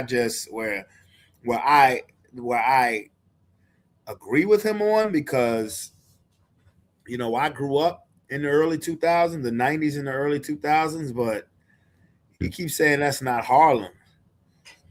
Nigga, Cam is a content creator now. This nigga's on First Take every week. You know, like now he may not be the CEO. Like you may be a CEO, okay, but you're not. But I'm like, my thing is that if a nigga's not on my payroll anymore, you know what I'm saying, or if a nigga is not, if we ain't vibing or whatever, I'm not gonna sit here and worry about what the fuck he doing. Yeah. You know what I'm saying? I'm not gonna sit here and worry about what the fuck he doing. For what? For what? Like, okay, I mean, Cam has his own swag. You know, you can't like that's the thing about it. You can't get mad because niggas don't have either your swag or the same swag that they had 25 years ago. That's just not it. Mm-hmm. You know, that's crazy. I mean, Hampton, you still gonna be like, how many of your friends from high school do you still keep in contact with? Like consistently? Yeah. Maybe like 10. I mean, and to some people, that's a lot. Mm-hmm. You know, a lot of people don't keep up with, like, you've been out of high school damn near a decade. So, and you know, a lot of people are not going to sit here and say 10 years after you graduated from high school, I still talk to 10 people that I graduated with on a consistent basis. I don't talk to 10 people that I graduated with on a consistent basis. I promise you I don't. Yeah. I may talk to 10 people from Highland Springs, but they're not the 10 people that walked across the stage when I walked across the stage. I promise you that. Not on no consistent basis. But but basically the point I'm trying to make is, are you like, if they're not doing or dressing or acting the same way that you did 10 years ago, you gonna hold that against them? Man, I would hope not. The fuck? We were 18. 17, 16, and 15 too. Like, I hope you're not acting the same or dressing the same. Like, you know, like now when I link up with Sean or David or something, you know, we'll still crack some jokes, you know, or act or have a certain moment where we act a certain way like we did in high school, especially us, because we had our own brand of sense of humor. But as far as our overall genre of the way we moving, it is so not 2001. Yeah. We may listen to music from back then, well, you know, but that's not the way we moving. We're parents now. Well, we're parents, we're professionals. You know what I'm saying? Like, yeah, we can always act silly when it's time to act silly, but you know, he's judging Cameron off of basically the way he sees him, the way he's seen him on camera. But you have to understand, he's on camera, he's making money. Yeah. You know, now you can look at that another way, that you tap dancing for these niggas. You tap dancing for these niggas who are, you know, who you have to work for, and Dame doesn't have to work for anybody. I see it from that point of view too. But we're basically talking about the way he's dressing and his swag. Who the fuck cares? You know what I'm saying? Like, who the fuck cares? A, B, C, D, E, F, G. Hey, that shit is crazy. Can't let niggas get me that mad to where I just think about it like, nigga, I can't let niggas can't get me that mad, bro. I can't, my nigga, because it's too much dope shit going on that we got here. We did know that. he was gonna respond with the whole Kevin Hart thing. Yeah. We said it on the show, like, oh, we some jazz. Yeah, but me and you didn't say nothing for him to throw us in there like that. You know what I'm saying? Said nothing. So I take it that, that video that went viral of Cam asking Kevin Hart about you. You ain't like that? You wasn't feeling that? Oh, that was another one. Well, I don't know why they would do that. I don't know why the first question you would say is, what do you think about Dame Dash? I mean, that's gay to me. Like, why are you asking another man what they think about me? That's gay, allegedly. So just so y'all know, right? Dame has been taking shots on me on the internet for months. I just don't respond. And it don't get no traction. Dame don't get traction unless I respond or somebody responds. That's why Kevin Hart walked out. Because he's like, man, I'm not giving nigga no traction. So when they see, yo, Kim, why would you say about Kevin Hart? Ask Kevin Hart this. And I thought it was just funny. I was being funny about it. But what happened is, he been making tracks, his artists making diss tracks. And your name is Fredo. Scary Fredo. He go around every interview talking about, yeah, that nigga Fredo, this, that, which is all fine with me. I don't care. But I ignore it. So then I asked Kevin Hart, what you think about Dame? Your very first movie you did, I was actually in it. When you see Dame Dash today, what do you think?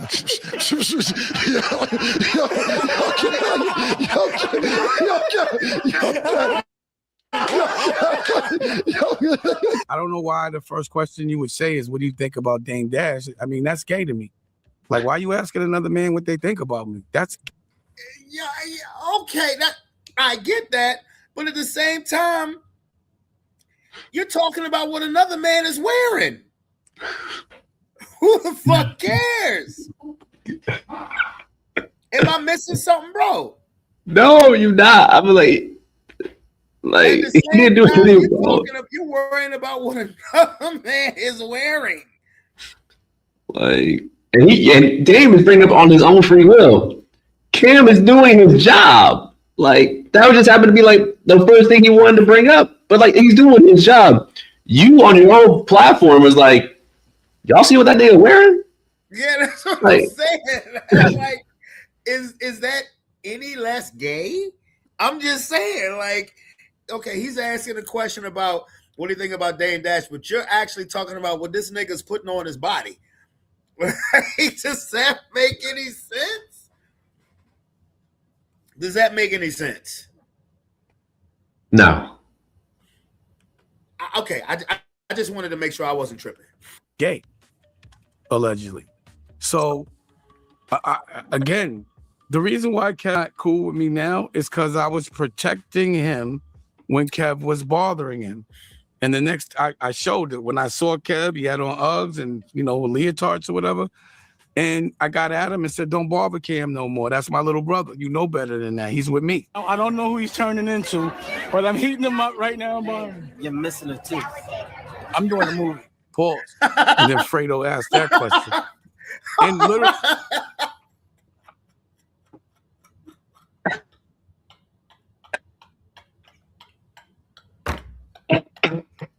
Oh my God.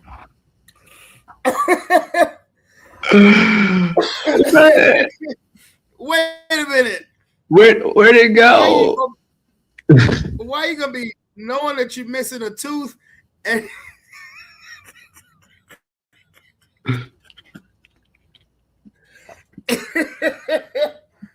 oh shit. I always used to ask that question all the time. Why when people be missing front teeth, they be all up in your face, smiling bright and shit? They just, I don't know. I don't know. Okay. I was so Kev, he had on Uggs and leotards or whatever. And I got at him and said, don't bother Cam no more. That's my little brother. You know better than that. He's with me. I don't know who he's turning into, but I'm heating him up right now, bro. You're missing a tooth. I'm doing a movie. Pause. And then Fredo asked that question. And literally he called me like, yo, man, I think he got at me. You gotta realize this. What I realize is this, right? I'm always gonna be me. When you always fighting and you always beefing and you always arguing, whether it's in person, online, everything, you don't seem safe and people don't want to invite you places. When you're online constantly arguing, not only constantly arguing, you look mad. Even when you try not to act like you're not mad, I don't give a f about that. I'm doing what I do. This face tells you mad. The reason why I got the away from you was because you were dumb. I wore these colors. These colors are safe. This color is safe. This color is safe, and it screws spring and happiness. They're vibrant colors. Yeah, they vibrant. It's Easter right here. See, I'm saying, he fucks everything up that he touches. He has no discipline. You can tell by the way he eats dirty, nasty food and the way his breath smells and all of that motherfucking popcorn butter on his teeth. Right? Yo! Oh shit! You not even with him right now. How you know his breath smell? Yo, the behavior of old men. Oh my gosh. Yo, if I'm acting like this in 10 years, please slap the shit out of me, bro. I'm so serious. If I'm acting like this in 10 or 15 years, smack, you have my permission. 10, No 15 years, I'm hesitation. still acting like that. I'm acting like that. Smack the shit out of me, please. No hesitation. Please, don't hesitate. Matter of fact, if I realize I'm doing it before you smack me, I'm gonna smack you. Like, why you let me do this? That's wild, yo. That's wild. That's funny as a bitch. That's good. That's good to know, Kim. So you and Dame are not gonna argue no more. To me, it's all fun. Oh, okay. To me, I'm snapping. It's like online snapping. Oh, yeah. But you see that? See, that's the point, right? When you see him, he's not snapping fun. He's mad. Y'all. Yeah, motherfucker. I don't give a because and then be like, I'm gonna make a song. I'm gonna call it the Dusky. It's fun to me, but when you see him snapping, he doesn't look like he's having fun. He's mad. And when you ask him questions about me, when you ask whoever got questions about me, you could tell by their tone and they start moving around their chair and they face and stuff. You say, yes, my Dame. I don't got no problem with Dame. Dame is mad at me for what? I don't know. I said the movie was whack. And he's been on the tangent ever since. And now, he's sitting there and he's making teeth jokes about my new teeth. So being proud of $50,000 teeth is like being proud, and no disrespect to anybody, it's like a $50,000 car. There are ones that exist that cost $3 million. Dame, since nobody will tell you. What? All right. Okay. See, what? That must have been a rich nigga comment. If I spend if I spend $50,000 on some new teeth, I'm gonna be praising God that I had $50,000 to spend on something like my fucking teeth. And that's right before I get mad at myself for spending $50,000 on some goddamn teeth. Yeah. What about you? Like I just got called broke on like a whole different level. Like, because I don't got $50,000 to spend on some teeth. Like what? Sound like you just don't know what to do with your fucking money. Hey, that's wild. All I'm gonna say is that's wild. That's a lot of money to be spending on some goddamn teeth. Are you serious? You can't talk about anything teeth related. I don't know if they told you that your teeth fell out on TV and that if your first teeth costs $200,000, what kind of teeth with $200,000 then you don't got them no more? What you mean your first teeth? I'm Come on, killer. This is not what you. This is No, not that's a what good you point. thought. That's a good point. Like if your first set of teeth cost $200,000 and you ain't got them no more, you got hustled. Means you need to be knocking somebody's teeth the fuck out. A car, $200,000. Nigga, I'm using $200,000 for a crib to go towards a crib. Fuck a car. Facts. I wish I would have 200,000. Look, let me tell you. Let's say I had $1 million in the bank today. You think I'm spending 200? You think I'm spending $200,000 on it on a fucking car or some fucking teeth? Nigga, what? If I had $1 million in my bank account right now, and I'm gonna spend, let's say you're gonna tomorrow you're gonna spend $500,000, nigga, at least $350 better be on a house.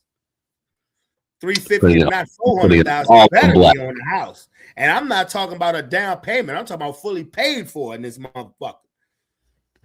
Nigga, we ain't in Miami, we ain't in Cali, we ain't in New York. Nigga, I better be spending 350, 400,000 on that on a house, not for no mortgage, because it's paid for. Yeah, you damn right, a nice ass house. Nigga, I could stay out here and be, look, if I had 400,000, if I had $1 million and I spent $400,000 on a house, I might stay in Glen Island. I might not go back to Holland Springs. I might stay in Glen Island. Because for $400,000, I would have me a crib where I'm like, I ain't going nowhere. This my I'm a die here house. Okay, straight up. Not on no fucking teeth.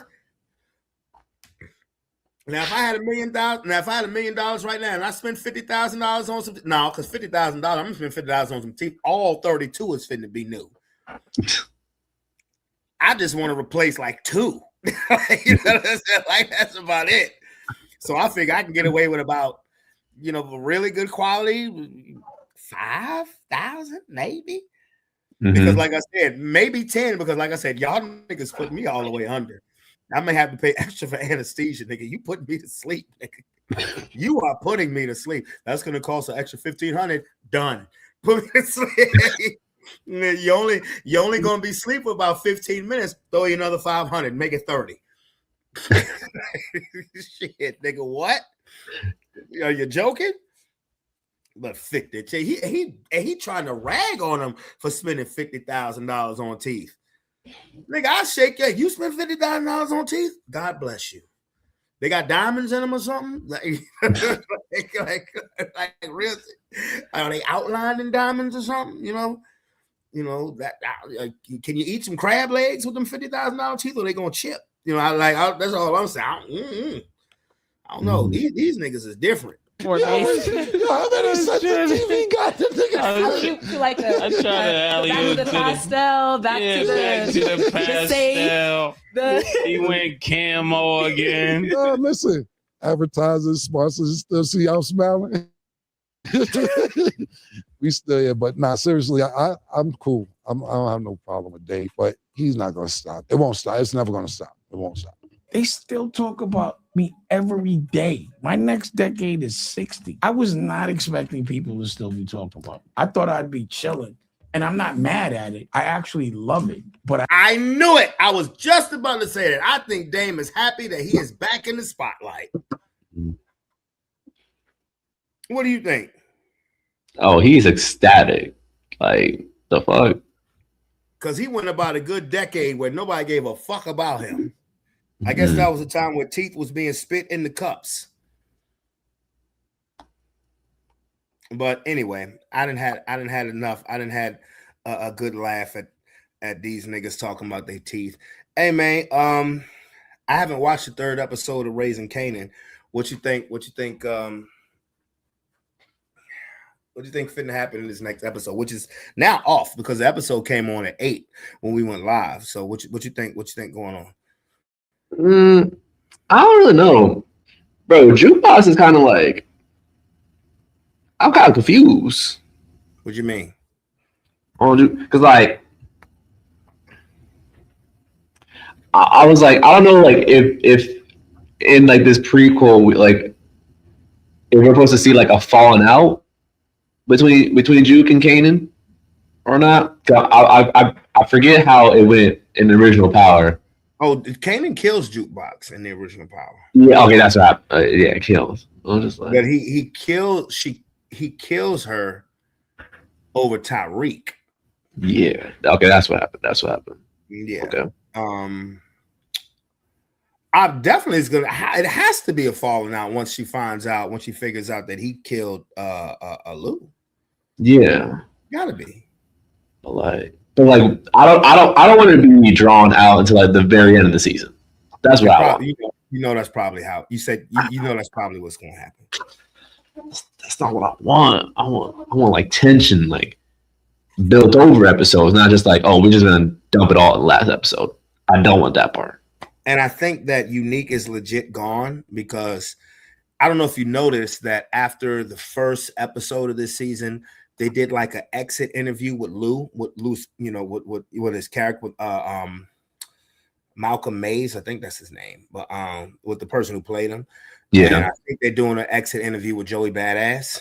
So I think after this episode, they do the exit interview with Joey Badass. So I think Neek is legit done. But if he is legit done, at least he made it. You know what I'm saying? At least he went out smart. Now, I don't want him to be out. I love Joey, man. Man, look, he's my second favorite character. I love Joey. Because my first favorite character on Raising Kanan is Marvin. Marvin is my favorite character. Okay. Uncle Marvin, that's my nigga. Mm-hmm. And second is Unique. Yeah. Because that nigga, like, even though he got it fucked up about what happened with him, as far as when his brother attacked him and stuff like that, and him thinking that Rock has something to do with it, even though he got that all fucked up, he has it all fucked up. Mm-hmm. His character is that's my dude. Yeah, that's my dude. I'm gonna be honest with you. Probably my least favorite character of Raising Kanan is probably now Kanan. It's probably Kanan. Between Kanan and his mama, between Kanan and Rock, they get on my fuck. No, Pops and Snaps. They got to go. No, Kanan be pissing me off. Breeze is cool. Breeze is cool. Breeze is ruthless, bro. That motherfucker don't play. Yeah. The only thing that pisses me off is Shamik Moore is playing Breeze. That's the only thing. Yeah, man. I'm trying to take him seriously. Like that's Miles Morales. I was like I'm trying so hard to take him seriously. Like he's playing the part. Like you played the part good, but like, is this what's gonna happen to you? Like if you didn't get bit by the spider, like you just selling drugs? When I came, like damn, Spidey. When I came home from work the other day, London was watching Spider-Man Into the Spider-Verse, and I'm just listening to Miles Morales. And I'm like, this is Breeze.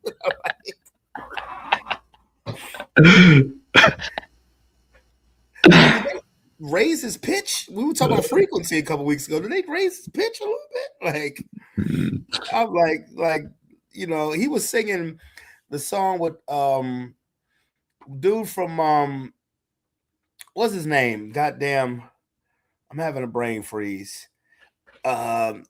Sunflower. He was singing Post Malone on that joint. Post Malone and Sway Lee. Like, yeah, you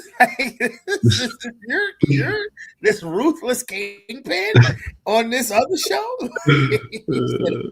Hey, you dumb. He said, is that what happens to you if you don't get bit by the spider? You sell drugs? Stupid.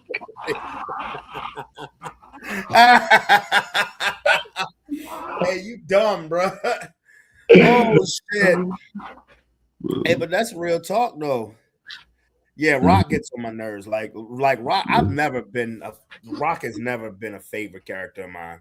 I mean, I understand that she's thorough, she do what she gotta do, but like I said, my favorite character is Marvin. Never been a favorite of my character. She bad though, but like that's it.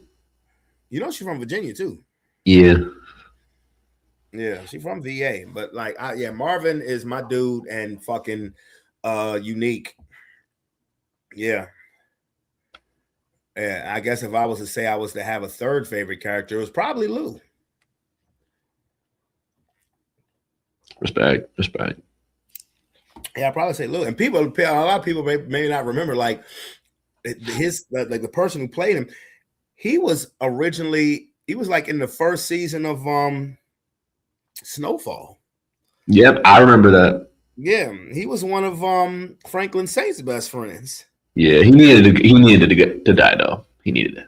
Damn, why? Yeah, why did you have to go? What? Bro. Damn, you ruthless. I mean, in Snowfall though, like he was too ruthless. Snowfall. Yeah. In Snowfall, he needed to go. He had started fucking with that white. He had started fucking with that white. Like Franklin tried to warn his ass. Yeah, he did not care. Yeah, he did Not care. But yeah, but Power, though, he don't deserve that shit. And Power did not deserve that. No. But what I am hearing is that that Unique's character may come back in Power Legacy. Let's go. I'm wondering who's gonna play him because he be an old ass. You can't get Joey Badass to play. This is 30 years later, so he can be an old ass man. You can do some makeup. Yeah, well, You can do that's some true. makeup. Sure. They did start filming though. I saw that last week. They started filming. Oh, for Power Legacy, Mm-hmm. that would be crazy. But okay, so if he comes back, who is he coming back for? Because I'm assuming that everybody who he was associated with, because mind you, again, this is a prequel. Everybody who he's associated with is off the table. Yeah. So who's he coming back for? Tommy was, Chicago business the last 4 years, really 6 years, because Ghost died in 2020. So really he's been, but why not? I guess, because Power timeline moves a little slower because Tariq's still in college. Like Tariq been in college, like Tariq should have graduated like two years ago. You know what I'm saying? Like they on that All-American timeline. Oh my! Like for real, like them niggas been in college for a minute. Oh, very good. No, that show is still on too. The same classes and everything else. You know what I'm saying? Mm-hmm. Like you've been in the same class for 6 years, nigga. You a 24-year-old freshman? Bro, he not going to class. He too busy selling drugs. We done had statues and everything moved from the fucking college that he's at. Bro, I only ever seen him go to one class. But see that's what kind of got me off of All-American. Because I was watching all the seasons of that shit. I'm like, wait a minute, we in season 6 and you niggas still haven't graduated high school? Like, damn. And it's like a new season comes out every year. When the show started, y'all was juniors. 6 years later, y'all still haven't graduated yet? Like, what are you waiting for? The actors who are playing these high schools are now 30. What are you waiting for? Like, See, that's the worst part. The actors who were playing him were 30, but the extras, they were in their 40s and 50s. I've seen the nigga in the background. Totally different extras now. They're the new freshman class. Like the freshmen look older than the actors. That's what I'm saying. What are we doing? That's what kind of drew me. I got fatigue of All-American because I'm like, wait a minute. Like, wait a minute. We in season 6 and you niggas are still in this football season of your senior year. The football season is at the beginning of everybody's school year. So out of the first 5 seasons, we've only come 1 year. We've only come in y'all timeline a year. Yeah, pretty much. Like you can't front about Power's timeline that much because if you watch the first season of Power, Tariq was a little ass boy. Like you can't really lie. Nah, because these writers be with a little ass boy voice. Nah, these writers will be bullshitting though, because they said the original Power timeline was supposed to be 6 months. 6 months? You tell me little ass Tariq was supposed to be selling drugs at 12 years old. There's no way that no. There's no way that's 6 months. No. If you want to say senior in high school, cool. But when the Powers first started, Tariq was looked like a fucking middle schooler. Literally. Like, no, there's literally no way it's 6 months. Nah. Until it's like the very last fucking season for him to start driving a car. So that's what I'm saying. It's like, so if Unique comes back, you gonna put some of that Eddie Murphy makeup on him? But that's what I'm saying. Who is he coming back for though? Because everybody in his timeline is off the board. I'm assuming Kanan is gonna get snaps and pops. I'm assuming that. Mm-hmm. As a matter of fact, it would be a curveball if Breeze got snaps and pops. That would be a curveball. But I'm assuming Rock, Marvin, we already know Juke is dead. We already know Juke is off the table. Yeah. Juke died season 5. Power. Was it season 4? No, it was earlier. Yeah, there you go. Yeah, but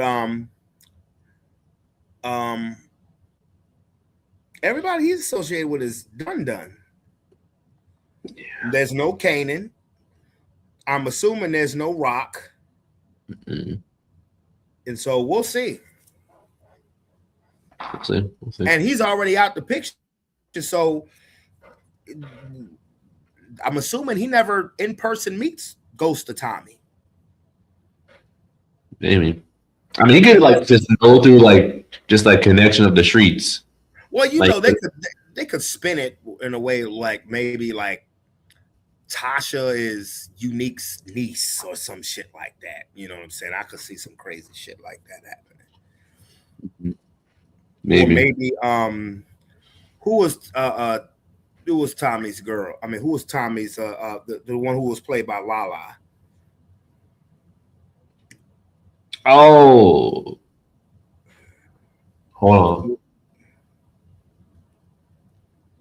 Damn, what was her name? Keisha or something. Keisha. Yeah, like maybe Keisha. It was Keisha. Maybe Keisha was related to you. I don't know. You know, they could flip that shit. Mm-hmm. They could flip that shit. Love Keisha. That's what it was. Yeah.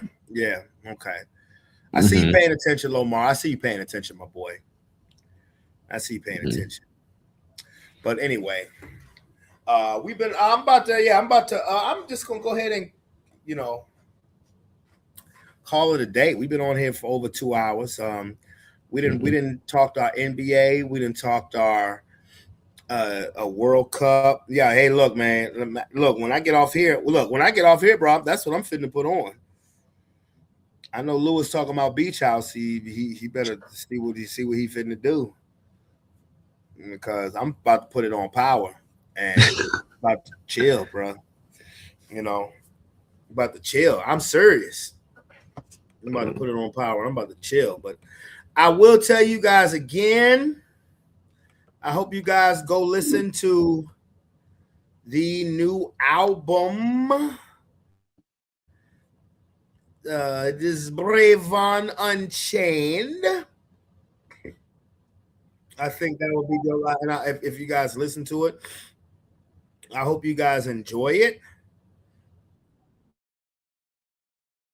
And again, it was the song I Know.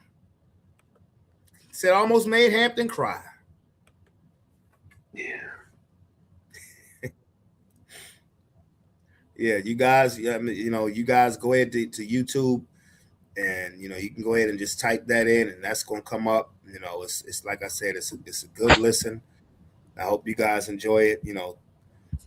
Took me a minute to make this, because one thing I can say, when you're a musician, you need motivation.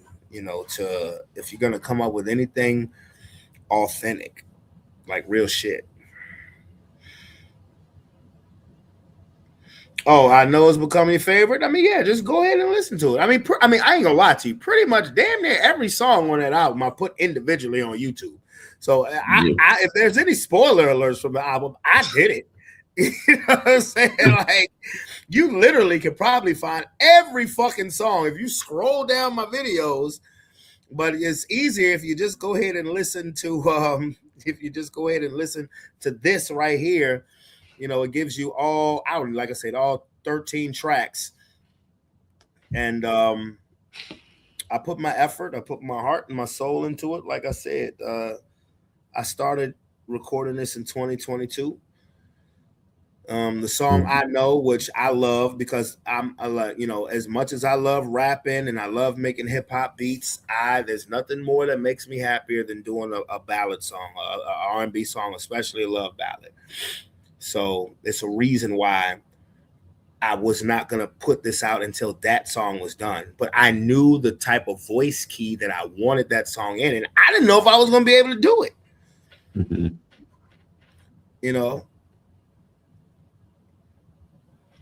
Yeah, I didn't know if I was going to be able to do it. And like I said, 3/4 of that song is freestyle. Didn't write shit. I wrote the first verse. That's it. That is it. The rest of it, I just got on the mic and I just started singing. I was like, oh shit, that sounds good. Oh shit, that sounds good. Oh shit. You know, it was like that. You know, I still got cheap teeth though.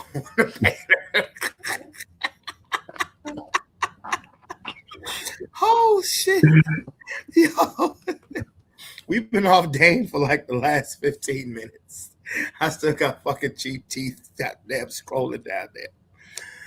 Man, I don't know if you've listened to it yet, Hampton, but I hope when you listen to it, I hope you enjoy it. I don't know. I'm already enjoying it. I think I just started it like right before the pod started, and I was just like, yeah, I'm gonna finish listening to the whole thing tomorrow. But I'm like, it was like on Like a Champ or something like that. Yeah. I mean, post it. I'll encourage all of you guys, if you listen to it, go ahead and post it to Facebook or Instagram or X or whatever the fuck. Just go ahead, post it and shout out your boy. That's all I can say. If you really like it, go ahead, post it and shout out your boy. Oh yeah, I'm definitely posting that shit. I'm posting. Okay, post it, tag me in it, whatever, you know. You know, so but anyway, it is your boy. But I mean, you know, yeah, I'm gonna play that joint. I'm gonna play that I Know joint one more time just to make Hampton cry. I'm gonna play it one more time as we as we fade out. You should have never told me that shit, because it was meant to be a tearjerker song.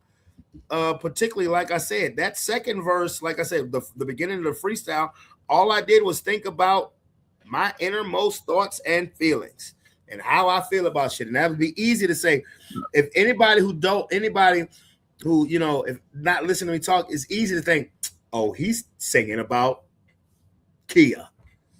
He talking about me. That's what I felt. No, I'll just play. I was gonna say, nigga, what? I mean, but easy to say if you listen to him. Oh, he's singing about her. No, I'm not. Nah.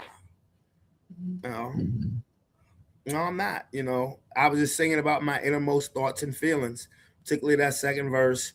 You know, and when I say the first verse, which is written, you know, I haven't been in a relationship in over 3.5 years, or almost 3.5 years.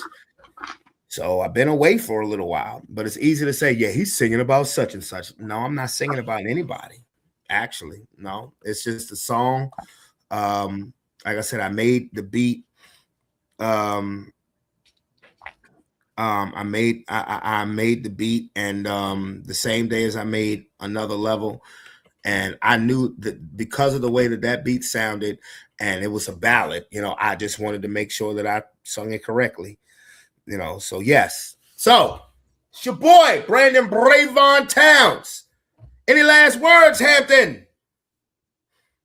Everyone be safe and listen to Unchained. Out now, and post it, repost it, share it, like it, love it. Appreciate that. I'm gonna sit here and play that I Know, and then after that, mount this joint. We're gonna get off the screen. Listen, if you will. Listen to the track, bitch.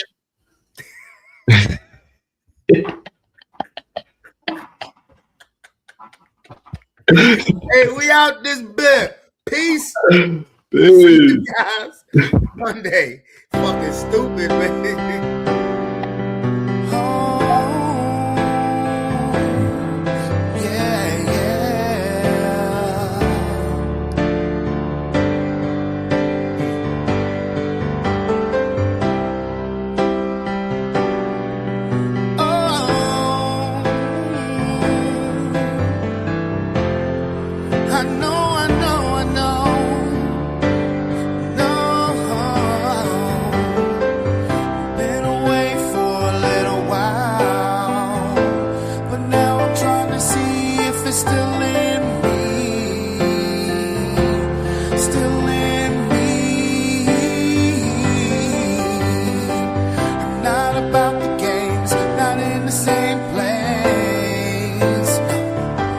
But can she see?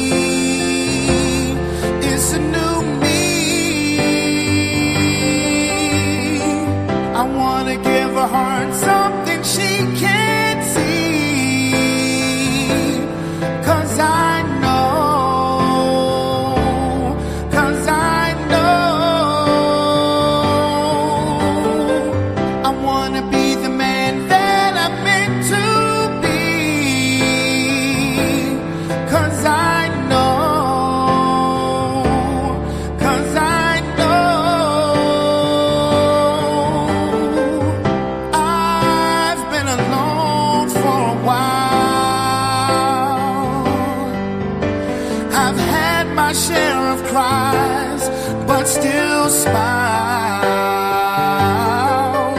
Yeah, I listen to everyone's grief. Yeah, but at the end of the day, is anyone gonna listen to me? Yeah. I wanna give her heart something she can't see, 'cause I know,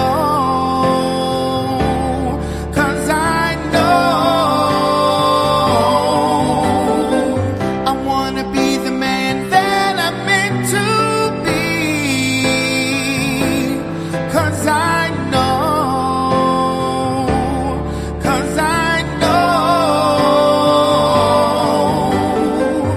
I tell you, no one else sees me, and no one else can be